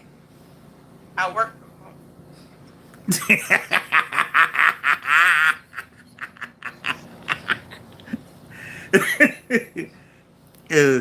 Tyranny gonna say you at home. Lucky's like, I work from home. You can't make this shit up. But anyway, the point is that if you make a point, hold on. Okay, Jess, I got you in the back. We gonna come. You ready? I want you. Okay. So the point is, if you put yourself as the EBT queen, and you like, I've been on it for years. and then you put yourself in a position to say, my husband can afford this, I can financially afford this, but I still qualify. Again, if she got a husband, and if her and her husband are working, and both of them are making at least 14 to 15 an hour, they should not be on EBT. I'm sorry. That's just how I And we feel. just pull up each state qualifications to be able to be on EBT, and your household financial needs can meet within the parameters of that. Trapear es trabajoso. Luego probé el Swiffer Power Mop. Tiene una solución integrada que deshace la mugre al contacto. Con su cabezal giratorio de 360 grados, limpia los rodapiés y hasta detrás del excusado. Dile adiós a la cubeta con el Swiffer Power Mop. Your personal finances start with you, but they support your entire home team. With Thrivent, your money can be a force for good for the people, causes, and communities you're most thankful for. Thrivent, where money means more. That get online. Let me tell you this. Girl, I don't want to drop you. I don't want to look by. Don't call me girl, You're Lucky. gonna let me. You don't want me to say bitch. You don't want me to say girl. My name is Tyranny. I don't want to call you your name. What the fuck? So you want to call me my name now? You want to be disrespectful? That's how I know you don't watch me. My qualification is I have children under the age of 6. That's my qualification. You get up there and you brag about taking advantage of the system. Who the fuck bragged about it? Said that. You did. You said, I can't afford it, and yep, I did say that, but I'm still getting on EBT. Like, what are you talking about? That's been the Talk conversation. about it, Lucky. Talk about it. From anything. I'm just letting you know that my phone's Nobody about to thinks die. that over here, and you can come back. They will. They will. I'm just letting you know my qualifications is that I have children under 6. That's my qualification. How many under 6? Simple. And since I qualify because I have children under 6, then I'm able to get EBT. My thing is, since black people are treated the worst in this country and we're paid the less in this country because of the system, why aren't you guys trying? Tyranny don't even realize that she is a victim to the system. You are a victim to the system, and you can't even realize it. To get everything that you can, knowing that I'm not paid. Man, it doesn't even matter. I just don't appreciate you calling me bitches and talking about my husband. That's disrespect. Y'all know what my husband. If you had a half decent husband, you wouldn't need food stamps. If you had a half decent husband, but knowing you, Tyranny, your husband is probably the good old nug that we used to talk about on SBC. Does. And yes, I can have 5 husbands. If I qualify to get assistance, I'm going to. And you should too. You should too. That is dusty behavior. Because I have children under 6. So, That is dusty behavior. Oh my God, that's dusty behavior. Okay, so again, if you would just listen, okay? Dusty behavior. So this is the thing I want to kind of level some ground. I don't care if people see it like I just think it's okay to not just be calling me that or whatever. I don't subscribe to those like little tactics. If we up here and not talk, and if we females talk, I'm like, bitch, what the fuck? If you want to take it like I'm calling you a bitch, you're not about to change my language, okay? So I'm not asking to. Okay, I just want to. Okay, what I'm saying is the conversation is only about what you introduced as your scenario. So if I bring up your husband, who still has his wife on EBT, you put that there. You okay? So are you not? My husband rather me live Hold off on. of what Now you're about to go into some other stuff because you're trying to. No, I'm not. Let me finish. You're cutting me off. You won't even let me finish. Hold on. Because I'm allowing you to get it off, but I'm also let me get it off. speak on my channel. You just asked me a question, and when I started answering, you cut. No, you try to get. It was a yes or no question. You said no. But if you're married and you just said you're on EBT, what is your pushback of me saying his wife He has his wife on EBT. That is really I was about to give you that. I was about to give you that. You don't have to give it to me. You're on EBT and you're married. Yes, That's a Jesus, fact. but like E-Man said, most couples are walking into the EBT store. Now Program. What are you talking about? To defend EBT couples, Lord, and that's not what God. I'm talking about. All I did was make a Lucky statement me. that My was phone true. about to die, and I really don't want you to think that I'm hanging up on you. Let it die. But That's you been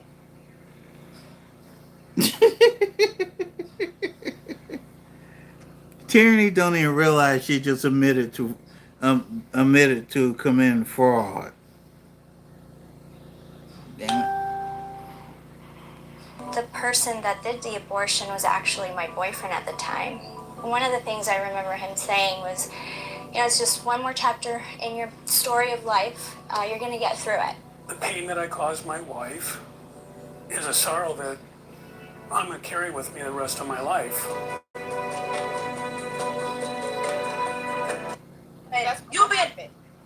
That's what's gonna happen. What we not about to do is, and this is why I don't like talking to people who just want to spew out emotions.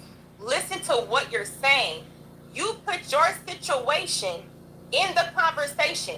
All I said was, in this point now, a man has his wife on EBT. Now you about to defend EBT couples. I don't need you to do that. The fact is, you're married and you have a husband who has his wife on EBT. I don't know Talk no about woman, it. whether she's black, white, we can bring in a statistic, it don't matter.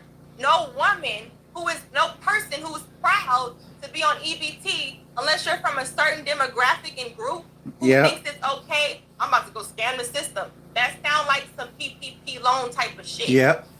And then you Scamming the system. Be like, oh, well, this country, we need to get ours. You can get yours.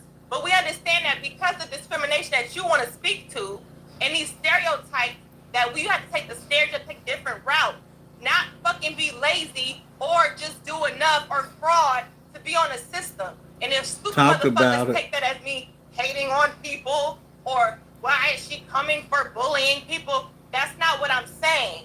So I don't know why people hear that shit while I rant. But girl, you're sitting here trying to justify and then try to back it back to defend your fucking husband. I don't care about none of that shit. The fact is you're married on EBT and you got up here and you said, I don't need it. So now I'm going to ask more questions. So are you one of the bitches that don't need it and you taking advantage and other people who need it can't get it? Or is driving up tax? Like, get the fuck out of here with that weird ass shit. And I don't give a fuck about people who's saying, oh, Lucky, don't cuss because it's not feminine. That shit just pissed me the fuck off that y'all hear like that. I did not say that shit. And she know I didn't fucking say that shit, but you come here with your hair done, bragging about EBT. And why the fuck you got blonde braids? Get the fuck out of here. Let me read some soup. Let me calm the fuck down because she pissed me off being fucking dumb. Talking about I got a problem with the bitch word. I didn't come up here to talk about bitch. Because bitch, why you on EBT if you don't need it? Damn right. I'm ready to get the fuck ASAP. Anyway, let's read the super chat. Did you put your husband on the application? Because if you did, you wouldn't qualify. Then it's fraud. Did you put your husband? Oh, he asked me. Sorry, because I wasn't reading it. Because I really be trying to reason with stupid. Like, get the fuck out of here. Freedman's Journal said, loser hoe married a hoe. Oh, shit. I'm going to read it because it ain't, as long as it ain't about jazz. Loser hoe married a loser, so I have Exactly. kids. But that's what I think they don't understand. It's like, oh, And I agree everything in that super chat. Tyranny, if you listen, your husband's a loser. well, we don't have a right to feel away when we be like, wait, why are we just dispersing text stuff? Can we just help the people that need it? Then we hear people, well, what is your issue with it? Well, what is the, I didn't say I had an issue with EBT. I had people with, like, girl, like, is the education system here with us? Spaces. The only thing I hear is people owe us money. That's that backwards, oh, we gonna get our reparations, but we're the ones, I guess. Hi, Jazz. Hey, you okay? Is she okay? That was a lot. That was a lot. That was a lot. Was a lot. You didn't have to call her in the back. Say your thoughts. No, because I get both sides. I do. But while there is something to say about those who are taking advantage of EPT, there are billionaires that do the same thing. Okay, we're done here. Bottom line is this. Don't take advantage of the system. Because the system is going to F you up. Y'all done dealt with me for 3 hours. I thank you. I thank God for you. Like, share, subscribe. I'll see y'all later. Peace.